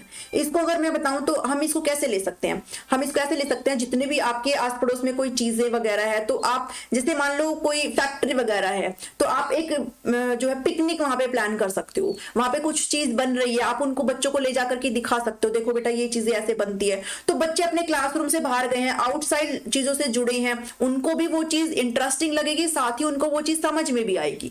तो हम अपनी कम्युनिटी को यहाँ पर इन्वॉल्व कर सकते हैं, या फिर आप किसी ऐसे मोटिवेशनल स्पीकर को बुलवा सकते हैं बच्चों के सामने, वो उनको थोड़ा सा मोटिवेट कर दे, या फिर आप किसी ऐसी पर्सनालिटी को बुलवा सकते हो स्कूल के अंदर जो कि किसी अच्छी पोस्ट पे है या फिर कोई अच्छा ओहदा है उसका, तो फिर आप बच्चे कहीं ना कहीं उससे इंस्पायर होते हैं। ठीक है, तो ये एक तरीके से हम कम्युनिटी को एक लर्निंग रिसोर्स के रूप में यूज यहाँ पर कर सकते हैं। Utilising local resources, local community resources, जो भी आपके स्थानीय समुदाय संसाधन है उनका उपयोग हम कैसे कर सकते हैं। इनकॉर्पोरेटिंग लोकल बिजनेसेस, जितने भी आपके उद्योग वगैरह होते हैं, ऑर्गेनाइजेशन कोई भी संगठन है, expert into the curriculum to provide real world learning. मैंने अभी बताया ना कि आप कुछ भी चीज यहाँ पर कर सकते हो ताकि बच्चे क्या कर सके, रियल वर्ल्ड लर्निंग यहाँ पर बच्चा कर सके, रियल वर्ल्ड लर्निंग एक्सपीरियंस यहाँ पर बच्चा कर सके। ठीक है, तो यहाँ पे एक एग्जांपल ले सकते हैं, partnering with a local history museum. आप किसी भी कोई भी ऐतिहासिक म्यूजियम में आप अपना ट्रिप प्लान कर सकते हैं to enhance social studies lesson. जैसे बच्चों को हम हिस्ट्री में पढ़ाते हैं भाई ऐसे ऐसे होता था, लेकिन आप वही चीज अगर किसी म्यूजियम में ले जाकर के बच्चों को समझा दें तो बच्चे की लर्निंग यहाँ पे इंक्रीज हो रही है, वो यहाँ पर एक्सपीरियंस ले रहे हैं, वास्तविक दुनिया से यहाँ पर सीखने का एक्सपीरियंस ले रहे हैं। ठीक है, तो हम कम्युनिटी के अंदर यहाँ पर क्या कर सकते हैं, अपनी कम्युनिटी को एज ए लर्निंग रिसोर्स यहाँ पर यूज कर सकते हैं। इसके बहुत सारे तरीके हो सकते हैं। कम्युनिटी सर्विस लर्निंग, सामुदायिक सेवा सीखना है ना। अब पढ़ना ही नहीं होता है, जैसे आपको कुछ भी चीज, आप कैसे अपने आप को झोंक सकते हो अपनी कम्युनिटी, कैसे आप अपना रिस्पॉन्सिबिलिटी वहां पर निभा सकते हो, कैसे आप अपनी सर्विस टाइप वहां से दे सकते हो। तो it engaging students in service project that benefit the community. आप अपने बच्चों को, ऐसा नहीं है कि बच्चे आए बस पढ़ा दिया रटा दिया, बच्चों ने ग्रेड ले ली, ये हमारे बच्चे फर्स्ट आए हमारे बच्चे सेकंड आए। इसके अलावा भी बहुत सारी चीजें होती है जो लर्निंग में आती है, जैसे इंगेज कर लिया स्टूडेंट्स को in learning project that benefit the community while providing the opportunity for learning. इसको एक एग्जांपल से समझो, जैसे एक स्टूडेंट लेड आपने एक क्लीन अप प्रोजेक्ट यहाँ पर लगा दिया, पार्क के अंदर किसी भी एक ऐसी जगह पर ले गए, पार्क वगैरह के अंदर, वहां पर आपने बच्चों को कहा कि टीचर वहां पर टीच करता है, teaches the leadership and environmental stewardship, यानी कि यहाँ पर जो है एक क्लीन अप प्रोजेक्ट यहाँ पर लोकल पार्क में लगाया गया कि यहाँ पर आपको बच्चे को आप क्या सिखा रहे हो कि भाई आपको आपका भी कुछ भागीदारी है अपनी कम्युनिटी के अंदर, अपने समुदाय के अंदर आपका भी एक थोड़ा रिस्पॉन्सिबिलिटी बनता है। तो आप बड़े होकर एक रिस्पॉन्सिबल सिटीजन बनेंगे, इसके लिए आपको अभी से चीजें सीखनी है। तो उस पार्क के अंदर थोड़ा क्लीन अप वगैरह काम अगर हो जाए तो बच्चा इस तरीके से अपनी कम्युनिटी के अंदर थोड़ा अपनी सर्विस टाइप दे सकता है, अपनी भागीदारी यहाँ पर शो कर सकता है। ठीक है, तो ऐसे बच्चों से करवा लिया जाए। तो यहाँ से भी बच्चे थोड़े क्लास से आउट भी गए, थोड़ा इंटरेस्ट भी बढ़ा, उनको थोड़ा अच्छा भी लगा और उन्होंने चीजें भी सीखी। तो यही सारी चीजें इसके अंदर। Parent and care giver engagement, माता पिता और देखभाल करने वाले का जुड़ाव। Inviting parents and care givers to participate in school activities, आप यहाँ पर पेरेंट्स को इन्वाइट कर सकते हो, केयर गिवर्स जो होते हैं उनको यहाँ पर पार्टिसिपेट करने के लिए स्कूल एक्टिविटीज में बुला सकते हो, प्रोग्राम में। To foster a sense of community, ताकि आप बच्चों के अंदर ये जो सामुदायिकता है इसको आप कहीं ना कहीं सिखा सके। And support them for learning, जैसे एग्जांपल ले सकते हो, hosting a math night for families where parents and students can participate in fun math activities together. आपने कोई फन नाइट मैथ जो है आपका होस्ट किया, आपने कोई एक्टिविटी जिसके अंदर आपने फैमिलीज को बुलाया है, जितने भी देखभाल करने वाले उनको यहाँ पर बुलाया है, केयर गिवर्स को बुलाया, तो यहाँ पर आप फन चीज में चीजें सीख सकते हो। ठीक है, आप ऐसी गतिविधियां यहाँ पर कर सकते हो जिसके अंदर आपका मनोरंजन भी हो रहा है और आपकी यहाँ पर लर्निंग भी हो रही है। तो ऐसे पेरेंट्स को भी इनवाइट किया जा सकता है स्कूल के अंदर, जो आज के टाइम में थोड़ा थोड़ा छोड़ने लगा है। ठीक है, तो आप यहाँ पे गणित की रात बोल सकते हो, गणित की रात की मेजबानी करना, जहाँ पे माता पिता और छात्र मनोरंजक गतिविधियों में एक साथ भाग ले सकते हैं ना, यानी कि लर्निंग भी हो गया और थोड़ा सा इंजॉयमेंट भी हो गया, सारी चीजें हो गई है। और यहाँ पर आपकी जो कम्युनिटी है ऐसे ही इन्वॉल्व होती है। अदर स्कूल के साथ कोलैबोरेशन अगर आपने कर लिया, collaboration with other school and institution, जितने भी अन्य संस्थान होते हैं, अन्य स्कूल होते हैं, उनके साथ आपने कोलैबोरेट कर लिया, एक तरीके से सहयोग कर लिया। जैसे high school and community college collaborating to offer dual enrolment classes for student. इससे क्या होगा, जब आप ऐसे कोलैबोरेट करते हो तो इससे आपको भी थोड़ा फायदा होता है, आपका भी थोड़ा सा होता है, बच्चे भी जुड़ते हैं थोड़ा अलग से, है ना। हो सकता है किसी को एनवायरमेंट वहां का पसंद आ जाए, थोड़े बच्चे भी इस चीज से जुड़ते हैं।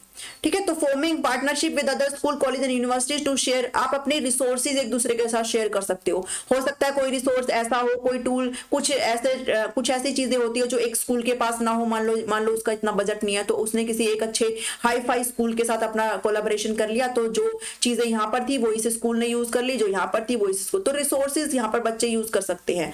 तो यहाँ पर जो बच्चे इधर थे जिनके पास रिसोर्सेज की कमी थी, वो भी सारी चीजों को यहाँ पर अब देख रहे हैं। ठीक है, तो अपने रिसोर्सेज को, आपकी कोई एक्सपर्टाइज है, आप किसी चीज में विशेषज्ञ वगैरह, आप इस स्कूल से कोई अच्छा टीचर है वो इन्होंने यहाँ पर बुला लिया एक तरीके से, तो ऐसे सारी चीजें यहाँ पर हो सकती है, कोलैबोरेशन भी हो सकता है। ये भी एक थोड़ा सा कम्युनिटी को एक लर्निंग रिसोर्स के रूप में हम यूज कर सकते हैं। कम्युनिटी बेस्ड रिसर्च आपके लिए यहाँ पर है कि समुदाय आधारित शोध यहाँ पर है। Engaging students in research project, जितने भी आपके रिसर्च प्रोजेक्ट है, जितने भी आपके शोध के प्रोजेक्ट है, उनके लिए आप यहाँ पर स्टूडेंट को इंगेज कर सकते हैं। Address community issue and needs, आप यहाँ पे उनको टॉपिक दे सकते हो, आपकी कम्युनिटी के अंदर कोई ऐसा इशू चल रहा हो, कुछ ऐसी जरूरत हो, तो उनको एक टॉपिक दे सकते हो, उनको कहो चलो भाई प्रोजेक्ट करके लाओ, तो बच्चा खुद से चीजें जो है देखेगा, अपने सोसाइटी में देखेगा, अपने कम्युनिटी में देखेगा क्या चीजें है, क्या चीजें की जरूरत है, तो वो सारी चीजें यहाँ पर बच्चा देख करके चलेगा। ठीक है, तो ये आपने यहाँ पर ध्यान में रखनी है, जो कि इसके अंदर आती है। जैसे एग्जांपल ले लो, a student led project to survey local resident, यानी कि आप किसी भी स्थानीय जो निवासी होते हैं उनका आप सर्वे करते हो, उनका आप सर्वेक्षण करते हो अबाउट देयर ट्रांसपोर्टेशन, उनके ट्रांसपोर्टेशन के बारे में, उनकी आवश्यकताओं के बारे में, उनके पर्पस के बारे में, सॉल्यूशन के बारे में आप एक तरीके से देखते हो क्या क्या चीजों लोगों को समस्या आ रही है, एक तरीके से आप इस पर रिपोर्ट तैयार करते हो। तो ये भी हो गया, एक रिसर्च टाइप भी बच्चों को यहाँ पर करनी आ गई, है ना। ये काफी मेथड हो सकते हैं जिससे बच्चे यहाँ पर एक्स्ट्रा लर्निंग यहाँ पर कर सकते हैं। बात आती है गाइडेंस और काउंसलिंग, यानी कि मार्गदर्शन और परामर्श, इसके बीच में क्या अंतर होता है। देखिए, गाइडेंस होता है कि आपने किसी को कोई समस्या आई है और आपने उसको गाइड कर दिया। जैसे मान लो आपको नहीं आता है, क्या नहीं आता है, आपको मान लो पेडागोजी नहीं आती है और आपने किसी ऐसे बंदे से पूछा जो थोड़ा सा पेडागोजी के बारे में आपसे ज्यादा ज्ञान रखता है, तो आपने उससे पूछ लिया, बताओ हम ऐसे कैसे कर सकते हैं, ये कहाँ से पढ़िए, तो उसके पास थोड़ी सी एक्स्ट्रा नॉलेज, उसने बता दिया कि आप ऐसे ऐसे कर सकते हो, तो आपने उसने जो आपको एक सॉल्यूशन दे दिया, वो एक गाइडेंस है। काउंसलिंग होता है किसी भी एक प्रोफेशनल बंदे के द्वारा दी जाती है, जो बंदा उस चीज में अपनी एक्सपर्टाइज रखता है, वो उसी पर्टिकुलर फील्ड के लिए है, वो आपकी काउंसलिंग होती है। ठीक है, जैसे इसका एक एग्जांपल हम यहाँ पर ले सकते हैं, मान लीजिए इसका एग्जांपल ऐसे ले सकते हैं, मान लीजिए किसी हस्बैंड वाइफ में थोड़ा सा डिस्प्यूट चल रहा है, तो यहाँ पर एक होगी गाइडेंस और यहाँ पर होगी काउंसलिंग। तो गाइडेंस का मतलब ये है कि जब आपके जैसे इनका डिस्प्यूट चल रहा है किसी भी चीज को लेकर के, तो इन हस्बैंड वाइफ को बिठा करके अगर इनके जो रिलेटिव है इनको अगर समझाएं कि भाई ऐसे अच्छा नहीं रहता है, बच्चों पे असर पड़ता है, आप इसको चीजों को खराब मत करो, आप दोनों अपना जो है सोल्व कर लो मैटर। ठीक है, यानी कि वो जो है इनसे थोड़े से ज्यादा बड़े हैं, थोड़े से ज्यादा इनसे एक्सपीरियंस्ड है, तो वो एक तरीके से इनको सोल्यूशन दे रहे हैं इनकी समस्या, भाई आप ऐसे कर सकते हो, मत करो, समझा टाइप रहे हैं, तो वो हो जाता है गाइडेंस। काउंसलिंग का मतलब है अब सिचुएशन जो है बाहर चली गई है, बस से बाहर चली गई है, हस्बैंड वाइफ मानने का नाम नहीं ले रहे हैं, हस्बैंड वाइफ यहाँ पर केस वगैरह कर बैठे हैं, तो अब क्या हो गए हैं, अब यहाँ पर चलते हैं काउंसलिंग के सेशंस। आपने अगर सुना हो काउंसलिंग के सेशन वगैरह चलते हैं, जो प्रॉपर जो है जो भी इस चीज में अपना थोड़ा सा एक्सपर्टाइज टाइप रखते हैं उनके द्वारा करवाए जाते हैं, ठीक है। उनका जो है टाइम सेशन लिया जाता है, ऐसे बोलते हैं ना आज भी काउंसलिंग थी, आज भी काउंसलिंग थी, तो ऐसे बोलते हैं। तो यहाँ पर जो है प्रॉपर तरीके से इनको पूरा समझाया जाता है, किसी भी एक्सपर्ट बंदे के द्वारा भी आपको पूरी तरीके से समझाया। ये जो था थोड़ा लोकल बेस्ड भी था, लेकिन यहाँ पर आपको पूरी तरीके से जो भी एक्सपर्टाइज होती है उसके थ्रू आपको बताया जाएगा। तो ये डिफरेंस होता है गाइडेंस के बीच में और काउंसलिंग के बीच में। यहां पर जो है आपको किसी भी जो भी आपसे ज्यादा एक्सपीरियंस रखता हो, आपसे कोई बड़ा हो, वो आपकी समस्या का समाधान यहां पर आपको अल्टरनेट तरीका बता सकता है बस। लेकिन यहां पे प्रॉपरली कोई एक्सपर्ट बंदा होता है, कोई भी प्रोफेशनल बंदा होता है जो अपने फील्ड में होता है, वो यहां पर काउंसलिंग करता है। एक एग्जांपल और ले लो, जैसे मान लो कोई इंसान है वो शराब वगैरह पीता है, कितने अच्छे अच्छे एग्जांपल ला रही हूं मैं, शराब पीता है, तो गाइडेंस के अंदर क्या आएगा कि मदर फादर जो है इसके कहेंगे भाई हमारी बात तो मानता नहीं है, तो वो अपने किसी ऐसे जिम्मेदार अपने रिश्तेदार को लाएगा कि भाई तुम एक अच्छे ओहदे पर हो, तुम अच्छा करते हो, तुम अच्छा कमाते धमाते हो, क्या पता तुम्हें ही देखकर तुम्हारी बातें मान जाए। तो वो आकर के इसको अपने सामने बिठाएगा, जिसने जो दारू पीता है उसको अपने सामने बिठाएगा और उसको समझाएगा कि भाई ऐसे मत करो, बच्चों पर असर पड़ रहा है, परिवार खराब हो रहा है एंड सो ऑन, जो सारी चीजें। बट फिर भी ये नहीं माना, अब आएगी काउंसलिंग की बारी। तो प्रॉपर रिहैबिलिटेशन सेंटर बने होते हैं जहां पर इन चीजों के प्रति थोड़ा सा इनके बिहेवियर को चेक किया जाता है, इनको टाइम टू टाइम डील किया जाता है, इनके दिमाग में चल क्या रहा है ये देखा जाता है, इनको प्रॉपर यहाँ पर काउंसलिंग करी जाती है। तो वो सारी चीजें यहाँ पर, ठीक है। इसके बहुत सारे एक्सवाइजेड एग्जाम्पल हो जाते हैं, जैसे कोई अगर नशा वगैरह करता है तो इसके प्रॉपर एक सेंटर टाइप होते हैं, तो वो काउंसलिंग वगैरह में आ जाता है, ठीक है। आई होप आपको यहां पर समझ में आ रहा है। अब इसके थोड़े से चीज पढ़ लेते हैं। डेफिनेशन की अगर बात करें तो ये है गाइडेंस आपका, इसके अंदर इंस्ट्रक्शंस आ जाते हैं या फिर आप एडवाइस दे सकते हो जनरल साइकोलॉजिकल प्रॉब्लम्स की, and is given by someone, ये किसी मोर क्वालिफाइड पर्सन या फिर मोर एक्सपीरियंस बंदे के द्वारा दिया जाता है। जबकि ये जो है प्रोफेशनल तरीके से दिया जाता है, ये बंदा जो आपको काउंसलिंग देगा ये अपनी एक्सपर्टाइज रखता है उस चीज के ऊपर, वो बना ही इस चीज के लिए। जैसे साइकेट्रिस्ट होते हैं, ठीक है, साइकेट्रिस्ट होते हैं, आपने देखा होगा ना, साइकेट्रिस्ट होते हैं, वो इस चीज के अंदर आते हैं, वो काउंसलिंग वगैरह करते हैं। नेक्स्ट चीज है जो डेफिनेशन हमने देख ली, जो मैंने आपको ऊपर से समझाई है। प्रोसेस की टाइप की अगर बात करें तो ये जो प्रोसेस होता है वो आपका प्रिवेंटिव होता है, यानी कि एक तरीके से बस प्रिवेंशन करता है, भाई ठीक है रुक जाए कहीं ना कहीं। जैसे हस्बैंड वाइफ का जो डिस्प्यूट था उसके अंदर रिश्तेदारों ने बस बोल दिया भाई रुक जाओ, एक तरीके से प्रिवेंटिव था, बट उसका एक प्रॉपर सोल्यूशन नहीं था। यहाँ पर जो रिमेडियल यानी कि जो उपचार किया जाता है वो या तो आर है या पार है। आर पार से मतलब या तो ये साथ ही रह लेंगे या फिर इनकी मतलब हो ही जाएंगे सेपरेट, ठीक है। तो ये रिमेडियल बेस पे होता है, तो ये वो सारी चीज है, ठीक है। नेक्स्ट पे बढ़ते हैं। नेक्स्ट है मेन फोकस की बात करते हैं। जो मेन फोकस है इसका वो है listening to the problems of the person, offering them from a suitable solution. यानी कि ये एक मतलब प्रॉब्लम को एक तरीके से लिसन करना है, ठीक है। जो भी पर्सन है किसी भी उसकी कोई भी एक्सप्रेशन समस्या, उसको बस सुनना है और उसको एक सुटेबल आंसर दे देना कि ठीक है अच्छा ये समस्या, ठीक है तुम्हारा ये सॉल्यूशन हो सकता है। बट यहाँ पर अंडरस्टैंड किया जाता है, अच्छे से डिस्कस किया जाता है पर्सन की प्रॉब्लम को, और उसकी जो काउंसलिंग है वो एक डिसीजन उनको एक तरीके से मेक करने के लिए उनको बनाया जाता है, डिसीजन लेने के लिए related to that person career, उसके लाइफ गोल के बारे में। तो ये सारी चीजें एक एक्सपर्टाइज के द्वारा करी जाती है और अच्छी तरीके से उस चीज का एक तरीके से ना सॉल्यूशन निकल सके। ये बस एक अल्टरनेट सॉल्यूशन यहाँ पर प्रोवाइड करते हैं, ठीक है। तो ये दोनों के बीच में डिफरेंस है, गाइडेंस के बीच में और काउंसलिंग के बीच में। उसके बाद है नेक्स्ट है स्कोप क्या है।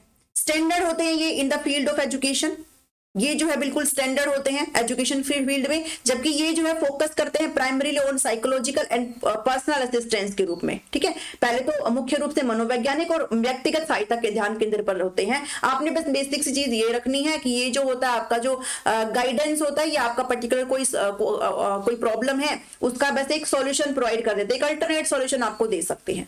बट ये जो है आपका एक तरीके से रिमीडियल होता है, मतलब उपचार आपको प्रोवाइड कर देते हैं, या तो आर है या पार है, या तो ये सॉल्यूशन है या तो फिर नहीं है, ठीक है। ये वाली चीज है इसके अंदर। तो स्कोप है ये इसका स्टैंडर्ड होता है और ये इसका प्राइमरी बेस उस पर डिपेंड करता है। उसके बाद थेरेपी टाइप होता है इसके अंदर, वो है इंडिविजुअल होता है, मतलब कि थेरेपी कैसे दी जाएगी इसके अंदर, या तो इंडिविजुअली दी जाएगी किसी भी बंदे को, या फिर ग्रुप में दी जाएगी, group of individual at the same time.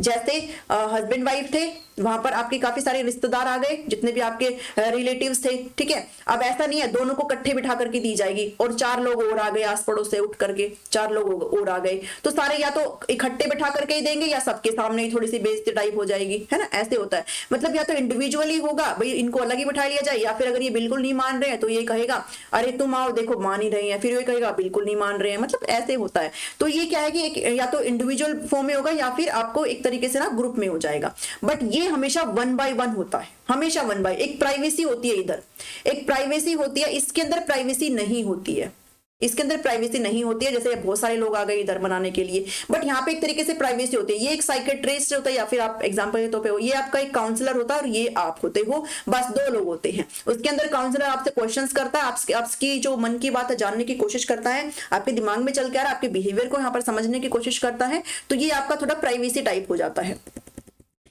उसके बाद होता है सीक्रेसी वाली बात, वो ये है कि इसके अंदर आपकी जो प्राइवेसी होती है बहुत कम होती है और इसके अंदर आपकी प्राइवेसी का यहाँ पर पूरा ध्यान रखा जाता है, ठीक है। स्कोप की अगर बात करें तो ये थोड़ा कंपैरेटिवली ब्रॉड होता है और ये इसके अंदर जो आपका व्यापकता है वो थोड़ी सी क्या होती है, कम होती है, लेस होता है थोड़ा सा, ठीक है।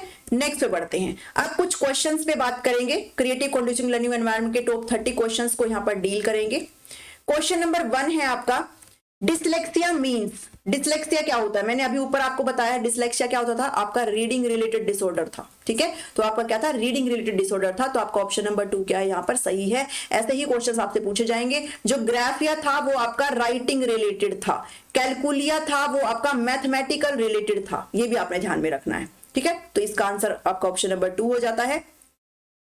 नेक्स्ट क्वेश्चन है आपका, a child can not distinguish between and and 10, मतलब उसको थोड़ा सा है रीडिंग समस्या है ये, मतलब वो डिस्टिंग्विश नहीं कर पाता एंड 10, यानी कि वो एंड को 10 पढ़ लेता है, स्टार्टेड को ऐसे पढ़ लेता है, ठीक है। तो उसका ये क्या समस्या है, उसकी रीडिंग रिलेटेड समस्या है, पढ़ नहीं पा रहा है। और रीडिंग रिलेटेड समस्या कौन सी थी, आपकी डिसलेक्सिया थी, तो ऑप्शन नंबर 2 यहाँ पे क्या है, सही है, ठीक है। नेक्स्ट क्वेश्चन पर बढ़ते हैं, Which of the following is the most appropriate? Which of the following is the most इसमें से कौन सा जो है वो बहुत ही अप्रोप्रिएट है मेथड है to monitor the progress of children, बच्चों की प्रोग्रेस को मॉनिटर करने के लिए कौन सा मेथड मोस्ट अप्रोप्रिएट है विद लर्निंग की डिसेबिलिटीज। केस स्टडी है, एनेक्डोटल रिकॉर्ड है, बिहेवियरल रेटिंग स्केल है, या फिर स्ट्रक्चरल बिहेवियर ऑब्जर्वेशन है। हमारा जो मोस्ट सुटेबल मेथड होता है किसी को भी ऑब्जर्व करने का, वो उसका बिहेवियरल ऑब्जर्वेशन है, उसके व्यवहार को ऑब्जर्व करने का है, उसके व्यवहार को अवलोकन करने का होता है। तो ये आपका बेस्ट एक तरीका हो जाता है, बेस्ट एक अप्रोप्रिएट मेथड हो जाता है मॉनिटर करने का, ठीक है।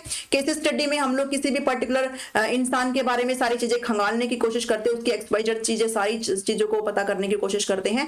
एनेक्डोटल रिकॉर्ड होता है, कोई भी क्लास में कोई बच्चा है उसका कोई भी एक स्पेसिफिक बिहेवियर रिकॉर्ड किया जाता है, एक स्पेसिफिक बिहेवियर, फिर चाहे वो नेगेटिव भी हो सकता है और वो आपका पॉजिटिव भी हो सकता है, ठीक है। तो एनेक्डोटल रिकॉर्ड होता है कोई स्पेसिफिक बिहेवियर बच्चे ने अगर कोई शो किया हो, उसको देखते हैं।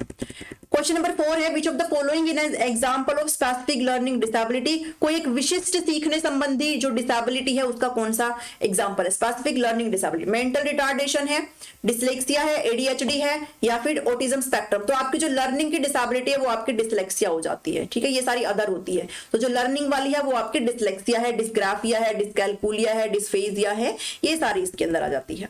विच ऑफ द फॉलोइंग में अकर इन एक्सप्रेसिव लैंग्वेज, एक्सप्रेसिव लैंग्वेज यानी कि आप अपनी जो भाषा है उसको एक्सप्रेस नहीं कर पा रहे हो, एक तरीके से आपके अंदर भाषा को एक्सप्रेस करने संबंधी विकार आ गया है, तो ये किसकी वजह से आ गया, लिमिटेड अमाउंट ऑफ स्पीच है, डिफिकल्टी है नए शब्दों को सीखने की, और उचित शब्दों को यहाँ पर फाइंड करने की डिफिकल्टी है। तो ऑल ऑफ द अबव यहाँ पर करेक्ट आंसर है। आपको ये सारी चीजों में समस्या होती है तभी आपका जो है एक्सप्रेस आप नहीं कर पाते हो, ठीक है। तो ऑप्शन नंबर 4 यहाँ पे क्या है, सही है। जल्दी जल्दी बढ़ेंगे, क्वेश्चंस आपने यहाँ पर देख लेने, थोड़ा पोज करके चीजों को पहले करा करो, उसके बाद आंसर सुनना। Which of the following criteria can be used to define intellectual disability? मानसिक संबंधी जो भी डिसेबिलिटी होती है मानसिक जो आपका मानसिक जो भी आपका डिसेबिलिटीज होती है, जो भी विकार होते हैं, अक्षमताएं होती है, उसका कौन सा विच of the following criteria can be used, यानी कि कौन सा इसमें से डिफाइन करता है मानसिक डिसेबिलिटीज को। सिग्निफिकेंटली बिलो एवरेज, बिल्कुल बिलो एवरेज तो होता ही, अगर आपको मानसिक रूप से कोई सी भी समस्या है तो आपका जो परफॉर्मेंस है वो बिलो एवरेज होता है। इंपेयरमेंट होता है इन अडेप्टिव फंक्शनिंग, यहाँ पर आपका फंक्शन नहीं कर पाते हो आप, और ये जो आपका डेफिसिट है, जो कमी है आपके 18 साल से पहले पता चल जानी चाहिए, ये भी सही है, इसलिए इसका आंसर क्या हो जाएगा, उपयुक्त सभी आंसर जो हो जाएगा वो ऑप्शन नंबर 4 हो जाएगा। नेक्स्ट है approximately dash of children with learning disability have dyslexia, कितने परसेंट, तो यहाँ पर जो मैं अप्रोक्सीमेटली 80% जो बच्चे होते हैं ना, 80% जो बच्चे उनके अंदर डिसलेक्सिया आपको देखने को मिलेगा। ठीक है, 80% उन बच्चे होते हैं उनको रीडिंग संबंधी यहाँ पर थोड़ा सा विकार होता है। ठीक है, तो अब ऐसा नहीं है कि अगर ये डिसऑर्डर है तो बच्चे काम नहीं कर सकते ना, थोड़ा सा होता है ये भाई जेनेटिकली हो जाए या फिर कैसे भी रूप में यहाँ पर हो सकते हैं, बट बच्चे को अगर राइट सपोर्ट मिले तो बच्चा अच्छे से कर सकता है। तो 80% होता है। Learning disability considered a disorder, एक आपकी कोई सीखने संबंधी कोई डिसेबिलिटी है उसको एक डिसऑर्डर कंसीडर करना। In which basic psychological process are affected and hinders a child's ability to process information, आपकी जो है प्रोसेस करने, इंफॉर्मेशन को प्रोसेस करने की जो एबिलिटी है वो यहाँ पर अफेक्ट हो गई है। ठीक है, अफेक्ट हो गई है, आपकी साइकोलॉजिकल प्रोसेस है वो यहाँ पर अफेक्ट हो गई है। तो इसमें से कौन सा है कि विच of the following is not an area of learning generally impacted by A learning disability, तो इसमें से कौन सा एरिया है जो अफेक्ट नहीं होगा। भाई आपकी माइंड की प्रोसेस करने की जो कैपेसिटी है ना, एबिलिटी है, वो यहाँ पर अफेक्ट हो गई है। तो इसने पूछा है कौन सा नहीं है एरिया ऑफ लर्निंग जो इंपैक्ट होगा इस लर्निंग डिसेबिलिटी से। देखिए मैथ के अंदर हम प्रोसेस करते हैं चीजों को, तो अगर प्रोसेस नहीं कर पाएंगे, हमारी प्रोसेस करने की एबिलिटी अगर अफेक्ट हुई है तो फिर हम ये चीज नहीं कर सकते हैं। रीडिंग में भी हम लोग प्रोसेस कर सकते हैं, ओरल में हम जो बोलते हैं तो भी हम चीजों को प्रोसेस करते हैं। इन्वेंशन, इन्वेंटिवनेस, ये जो चीजें हैं ये इसका पार्ट नहीं है। ठीक है, तो ऑप्शन नंबर 3 क्या हो जाएगा, सही हो जाएगा। नेग्लेक्ट भी करने की कोशिश की, अगर आपको ऑप्शन समझ नहीं आते हैं मान लीजिए तो आप नेग्लेक्ट भी कर सकते हैं। विच of the following is more important, इसमें से कौन सा है जो मोर इंपोर्टेंट है for keeping the good mental health of student, बच्चे की जो अच्छा मानसिक स्वास्थ्य है उसको कीप करने के लिए, उसको बनाए रखने के लिए कौन सा इंपोर्टेंट है। Provision of curricular activities, freedom of expression, बच्चे को एक्सप्रेशन मिले, फ्रीडम, बच्चे को जो है स्वतंत्रता मिले अपने आप को एक्सप्रेस करने का, वैरायटी ऑफ इंटरेस्ट, या फिर teacher role and school environment. तो देखिए सारी चीजें यहाँ पर ठीक है, बट यहाँ पर जो बात करी गई टीचर का रोल और स्कूल का एनवायरनमेंट, ये यहाँ पर एक अच्छी भूमिका निभाता है। कहीं ना कहीं बच्चे का जो मानसिक स्वास्थ्य है वो यहाँ पर थोड़ा सा क्या होता है, अफेक्ट होता है। टीचर का रोल अगर अच्छा है और स्कूल का लर्निंग एनवायरनमेंट अगर अच्छा है तो बच्चे का जो मेंटल हेल्थ है वो भी यहाँ पर क्या हो जाएगा, सही हो जाएगा। ठीक है, नेक्स्ट पे चलते हैं। What is not important to keep mental health of student, इसमें से कौन सा नहीं है इंपॉर्टेंट बच्चे की मेंटल हेल्थ के लिए। What is not important to keep mental health of student, important नहीं पूछा गया है। Provision of co curricular activities, revision of syllabus, allowing freedom of speech, pay attention to difference. देखिए बच्चे के इंटरेस्ट के अंदर अगर आप डिफरेंस है उसके अंदर पे अटेंशन कर रहे हो तो वो है बिल्कुल, फ्रीडम को एक्सप्रेस करना भी बिल्कुल है। कहीं ना कहीं जो इंपॉर्टेंट नहीं है वो सिलेबस को रिवाइज करना, इसका कोई मतलब नहीं है बच्चे के मेंटल हेल्थ से, इसका कोई मतलब नहीं है रिवाइज करना। ठीक है, तो इंपॉर्टेंट क्या नहीं है, ऑप्शन नंबर 2। भाई रिवीजन करना सिलेबस का, ये कहां से इंपॉर्टेंट हो जाता है, बच्चे का मेंटल हेल्थ को हम डील कर रहे हैं। How can a teacher ensure student health, एक टीचर जो है, एक शिक्षक है, बच्चे का जो हेल्थ है उसको कैसे यहाँ पर एंश्योर कर सकते हैं, बाई ऑब्जर्विंग है। ठीक है, by observing a student health and hygiene habits, by observing a student behaviour and his mental and physical condition, by observing a student diet नहीं, बाय हाइट और वेट तो होती ही नहीं है, हेल्थ और हाइजीन नहीं, बल्कि बच्चे की अच्छी हेल्थ हो, फिर चाहे वो कैसे भी हो, तो स्टूडेंट के बिहेवियर को अच्छे से ऑब्जर्व करना है, इसकी मेंटल सिचुएशन को, उसकी फिजिकल कंडीशन को, तो ये सारी चीजें यहाँ पर हो जाती है ताकि उसकी अच्छी हेल्थ को हम यहाँ पर सुनिश्चित कर सके। इसलिए ऑप्शन नंबर 2 यहाँ पर क्या हो जाता है, सही हो जाता है। नेक्स्ट है which one of the following can not be termed as a factor of diversity from the teaching learning point of view, विविधता इसमें से कौन सा फैक्टर नहीं है आपके सीखने के पॉइंट ऑफ व्यू से, मतलब टीचिंग और लर्निंग के पॉइंट ऑफ व्यू से, शिक्षण और सीखने के पॉइंट ऑफ व्यू से इनमें से कौन सा डाइवर्सिटी का, विविधता का फैक्टर नहीं है। वेरिंग इंटरेस्ट ऑफ लर्नर है, भाई बच्चे का जितने भी बच्चे होंगे सब में डाइवर्सिटी है, सबका सीखने का इंटरेस्ट अलग होता है। Learning coming from different communities, बिल्कुल डिफरेंट डिफरेंट कम्युनिटी से अगर लर्न हो रही है तो वो भी विविधता के अंदर आती है। Some learners are either too thin और टू ओबेस, कुछ लर्नर जो है वो मोटे हैं और पतले हैं। इसका क्या मतलब होता है भाई? मोटे पतले से थोड़ी ना विविधता देखी जाती है, विविधता देखी जाती है आपकी एज से, आपके रेस से, आपके रिलीजन से, आपके कल्चर से, आपके लैंग्वेज से। ये थोड़ी देखे जाते कौन मोटा है कौन पतला है। तो ऑप्शन नंबर 3 यहां पर क्या हो जाता है? सही हो जाता है। नेक्स्ट है sometimes the teachers have to devise innovative teaching learning methods because, कई बार टीचर को बहुत जरूरत पड़ जाती है इनोवेटिव, कोई नए नए शिक्षण और लर्निंग के लिए नए नए तरीके से टीच करने के लिए, पढ़ाने के लिए टीचर को जरूरत पड़ जाती है। क्यों पड़ जाती है? बिकॉज लर्नर अटेंडेंस क्लास में कम है इसलिए, या फिर कुछ लर्नर्स के पेरेंट्स बहुत रिच है इसलिए। ये तो हो ही नहीं सकता है ना, रिच वाली क्या बात, पैसे वाली बात कहां से आ गई? Some learners write very long answers इसलिए, या फिर some learners come from very diverse background because कुछ लर्नर जो है वो एक विविध एनवायरमेंट से, एक विविध बैकग्राउंड की तरफ से आते हैं। इसलिए टीचर को यहाँ पर मेक श्योर करना पड़ेगा कि जो बच्चे हैं उनको अच्छे से आप किसी अल्टरनेट तरीके से, कुछ इनोवेटिव तरीके से अगर आप बच्चों को पढ़ा दें ताकि उनको अच्छे से समझ में आ जाए। ठीक है, तो 13 का ऑप्शन नंबर 4 है।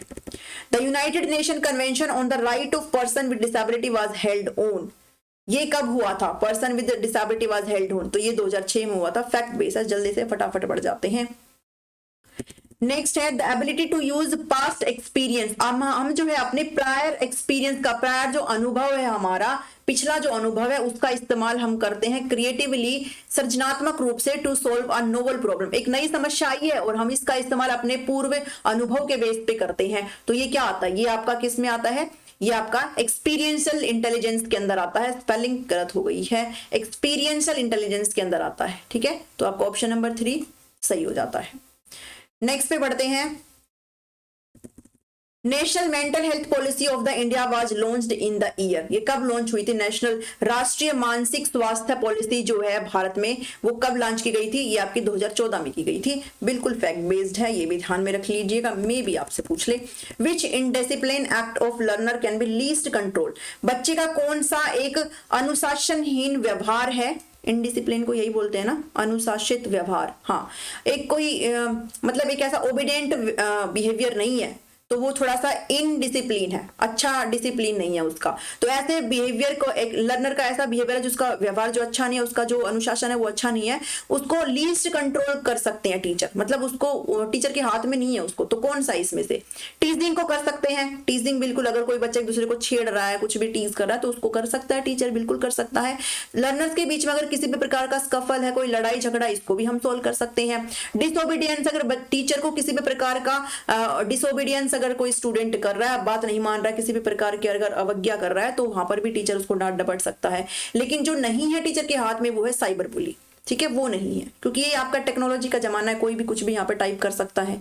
ठीक है, जैसे पीडीएफ चाहिए होते हैं लोगों को, पीडीएफ भी चाहिए होता है, लेकिन फालतू की चीजें भी करनी होती है। तो यहाँ पर किसी का कोई अधिकार नहीं है ना, कोई मतलब अधिकार तो क्या, किसी का कोई इसमें बस नहीं है। नेक्स्ट क्वेश्चन है question number 18। School created joint venture with musical bands, school ने एक ज्वाइंट वेंचर, एक मतलब एक तरीके से ना, एक मतलब ज्वाइंट वेंचर का मतलब होता है एक सहभागिता टाइप बनाना। ठीक है, एक संयुक्त आप इसको बोल सकते हो, मिलकर के काम करना। एक ज्वाइंट वेंचर बना लिया म्यूजिकल बैंड्स के साथ, थिएटर ग्रुप्स के साथ और बैल्ड ग्रुप के साथ, टू ट्रेन स्टूडेंट इन दो स्किल्स, यानी कि बच्चों को इन स्किल्स की क्या मिल सके, नॉलेज मिल सके। तो ये जो फिनोमेना है क्या डेमोन्स्ट्रेट कर, ये जो पार्टनरशिप है किस किस की है?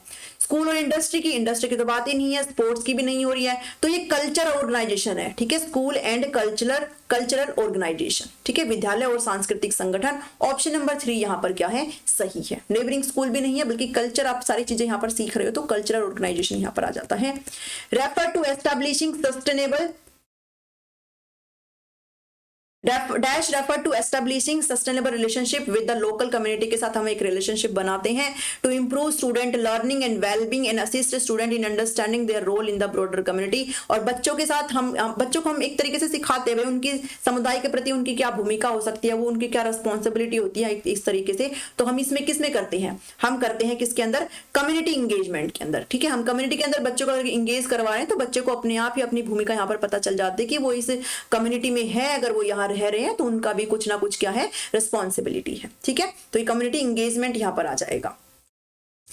नेक्स्ट है 20, one of the following is a reason for mental health in student, इसमें से कौन सा मानसिक स्वास्थ्य का एक रीजन हो सकता है? Pleasant school atmosphere, overburden learning programs, flexible examination system और हेल्दी हैबिट्स ऑफ स्टूडेंट। तो ये जो ओवरबर्डन है ना, ये एक इशू हो सकता है बच्चे के मानसिक स्वास्थ्य का, ठीक है, एक इशू हो सकता है। ओवरबर्डन मतलब एक बर्डन होना चाहिए, उससे ज्यादा बच्चे के अंदर एक बच्चे के ऊपर एक बोझ टाइप है, तो ये थोड़ा इशू हो सकता है, बच्चे का जो मेंटल हेल्थ है वो यहाँ पर क्या हो सकता है, अफेक्ट हो सकता है, ठीक है, ये एक रीजन हो सकता है। नेक्स्ट पे बढ़ते हैं, which are the factors affecting mental health, इसमें से कौन सा फैक्टर है जो बच्चे के जो मानसिक स्वास्थ्य है उसको अफेक्ट करते हैं? तो बायोलॉजिकल फैक्टर भी होता है, एनवायरमेंटल भी होता है, साइकोलॉजिकल भी फैक्टर होता है, तो ऑल ऑफ द अबव इसका क्या हो जाता है, करेक्ट आंसर हो जाता है। ये सारे फैक्टर यहाँ पर जो है बच्चे को अफेक्ट करते हैं। The rationale for using community as a resource is that, संसाधन के रूप में समुदाय का उपयोग करने का तर्क यह है कि it helps accept all knowledge in the community uncritically, समुदाय में सभी ज्ञान को अनायास स्वीकार करने में मदद करता है। Helps popularize and disseminate local knowledge without questioning it, या फिर community itself has a stake in the children's, यानी कि ये ऑप्शन ठीक है कि जो कम्युनिटी है, जो समुदाय है, उसका भी खुद से कोई ना कोई अपनी हिस्सेदारी बनती है बच्चों की लर्निंग में, और ताकि उस चीज में वो सभी क्या हो सके, इन्वॉल्व हो सके, ठीक है। तो समुदाय की भी अपनी खुद क्या होती है, रिस्पॉन्सिबिलिटी, अपनी खुद की भी कोई जिम्मेदारी होती है, तो ये एक इसका आंसर हो जाता है। 22 का option number 3 is the correct. कितने क्वेश्चन आपके सही हो रहे हैं बताना मुझे, ताकि पता चले कितना आप लोग समझ पा रहे हो। 23 है, which of the following roles are performed by school in today's education system, आज के शिक्षा प्रणाली में जो स्कूल के रोल है वो क्या है?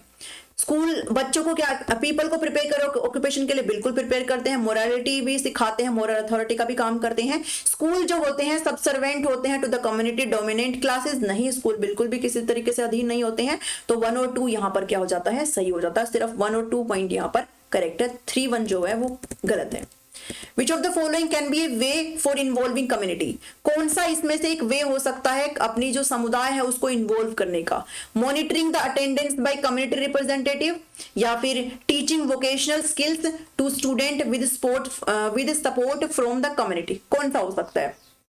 देखिए कौन सा है way of involving community, monitor करना है the attendance by the community representative, ये थोड़ी ना होता, हम मॉनिटरिंग थोड़ी ना करवाते हैं अटेंडेंस को बाय द कम्युनिटी, बल्कि teaching vocational skills to student with support from, हाँ ये ठीक है, ओनली 2, ठीक है, 2 वाला सही है, हम सिर्फ अटेंडेंस टाइप के लिए नहीं करते, तो ओनली 2 यानी कि ऑप्शन नंबर 1 यहाँ पर क्या है, सही है, ठीक है। नेक्स्ट पे बढ़ते हैं 25, more positive attitude of parents toward, एक सकारात्मक एक एटीट्यूड है पेरेंट्स का toward school can be derived from enriched economic background, cultural heritage, या फिर कस्टम ट्रेडिशंस, या फिर स्कूल कम्युनिटी पार्टनरशिप। तो ये किससे हो सकता है, ये आपका स्कूल कम्युनिटी पार्टनरशिप से हो सकता है, स्कूल समुदाय भागीदारी से ये सारी चीजें हो सकती है। नेक्स्ट चीज पे देखते हैं, what is the primary goal of developing, सबसे जो मुख्य गोल क्या है, मुख्य लक्ष्य क्या है डेवलप करने का school and community as a learning resource, हम क्यों करते हैं ये? टू इंप्रूव एकेडमिक परफॉर्मेंस को इंप्रूव करने के लिए थोड़े ना करते हैं, to provide student with opportunity for real world learning experience, ऊपर आया था ना अभी कि हम लोग क्या करते हैं, जितने भी समुदाय में जो भी रिसोर्सेज अवेलेबल होते हैं हम उसका इस्तेमाल करते हैं बच्चे को लर्निंग सिखाने के लिए। तो ऑप्शन नंबर 2 यहाँ पे क्या है, सही है, कि बच्चा जो है रियल वर्ल्ड लर्निंग एक्सपीरियंस कर पाए, ठीक है, वास्तविक जो है सीख दुनिया से जुड़ाव करते हुए बच्चा यहाँ पर सीख पाए। How can the community be involve in education, समुदाय जो है एजुकेशन में कैसे इन्वॉल्व हो सकता है to develop school as a learning resource, भाई समुदाय कैसे इन्वॉल्व हो सकता है एजुकेशन शिक्षा में ताकि स्कूल जो है एक लर्निंग रिसोर्स के रूप में डेवलप हो सके? By providing financial support, by volunteering as guest speaker, by participating in school making governance, बिल्कुल ये तीनों ही यहाँ पर सही है भाई। एक तरीके से अगर फंडिंग भी स्कूल को मिल जाए तो जितनी भी चीजें यहाँ पर थोड़ी हाई होती है वो चीजें भी स्कूल यहाँ पर जो है ऑर्गेनाइज कर सकते हैं। तो फाइनेंशियल सपोर्ट भी, वॉलंटियर कर सकते हैं, कोई गेस्ट स्पीकर को बुला सकते हैं, मेंटर को बुला सकते हैं क्लासरूम में ताकि बच्चे मोटिवेट हो सके, स्कूल डिसीजन मेकिंग भी यहां पर होता है, इसलिए ऑल ऑफ द अबव यहां पर क्या हो जाता है, करेक्ट हो जाता है। नेक्स्ट क्वेश्चन पर बढ़ते हैं, 28 क्वेश्चन है, how can involving community in education increase community ownership and investment, community का एक स्वामित्व और उसका जो निवेश है यहां पर कैसे इंक्रीज कर सकते हैं, कम्युनिटी को इन्वॉल्व करते हुए शिक्षा में, तो उनका स्वामित्व उनके निवेश को कैसे इंक्रीज कर सकते हैं? By providing financial support to school, by voluntary guest speakers और mentor in the classroom, by participating. हम ऐसे कर सकते हैं ये, ठीक है। उनका स्वामित्व और उनके निवेश को हम कैसे कर सकते हैं ताकि हम पार्टिसिपेट कर पाए स्कूल के अंदर उनके डिसीजंस को, बाकी मतलब स्कूल के डिसीजन में भी वो पार्टिसिपेट कर पाए। अगर कोई डिसीजन लेना है तो उनके साथ मिक्स करके, ठीक है। और गवर्नेंस में किसी भी प्रकार को स्कूल को संचालित करना है तो उस चीज में अगर हम कम्युनिटी को इन्वॉल्व करते हैं तो हम उसका स्वामित्व यहाँ पर बढ़ा रहे हैं। How can develop in school and community as a learning resource benefit teacher, यानी टीचर के लिए कैसे बेनिफिशियल है। इट इंप्रूव टीचर का प्रोफेशनल डेवलपमेंट इंप्रूव होता है, बिल्कुल। और टीचर को रियल वर्ल्ड लर्निंग एक्सपीरियंस भी प्रोवाइड करते हैं और टीचर को एक ऑटोनॉमी के रूप में भी, स्वायत्ता के रूप में भी यहाँ पर टीचर के लिए सारी चीजें होती है। तो ऑल ऑफ द अबव यहाँ पर क्या हो जाएगा, करेक्ट आंसर हो जाएगा। अगर आपने ऊपर चीजें सारी अच्छे से पढ़ी है तो आप इन क्वेश्चन को बना सकते हैं, इतना कोई डिफिकल्टी नहीं है। लास्ट क्वेश्चन है आज का हमारा, What is the most important aspect of developing a school as a learning resource? Most important aspect क्या है, सबसे महत्वपूर्ण पहलू क्या है स्कूल को एक लर्निंग रिसोर्स के रूप में विकसित करने का। Building new classroom, creating strong curriculum, building relationship with the community. तो यही आपका बिल्कुल सही है, ठीक है। बिल्डिंग रिलेशनशिप, आप अपने समुदाय के साथ कैसे अपने रिश्ते बना रहे हैं, यही आपका क्या है, मेन एस्पेक्ट यहाँ पर इंपॉर्टेंट एस्पेक्ट हो जाता है ताकि स्कूल के अंदर आपके लर्निंग के रिसोर्स बढ़े, ठीक है। तो ये कुछ क्वेश्चंस थे, आई होप आपको यहाँ पर क्लियर हुए होंगे। आज मैराथन का यूनिट 3 हमने कवर किया है, आई होप आपको यहाँ पर क्लियरिटी होगी। कमेंट करके बताना कैसे लगा आपको। लाइक शेयर सब्सक्राइब बिल्कुल भी नहीं रुकने चाहिए, करते रहा करो। कल मिलती हूँ आपसे मैराथन की यूनिट नंबर 4 के साथ, ठीक है। जब तक पढ़ते रहिए, मुस्कुराते रहिए। पीडीएफ किसी को चाहिए हो तो आपको स्टार्टिंग में बता दिया गया, आप पीडीएफ ले सकते हो। ये वाले पीडीएफ्स नॉट अवेलेबल, ठीक है। ये वाली पीडीएफ के लिए प्लीज मैसेज ना करें, आपको ये वाली मैराथन वाली पीडीएफ्स अवेलेबल नहीं होंगी। Thank you. Thanks for watching me.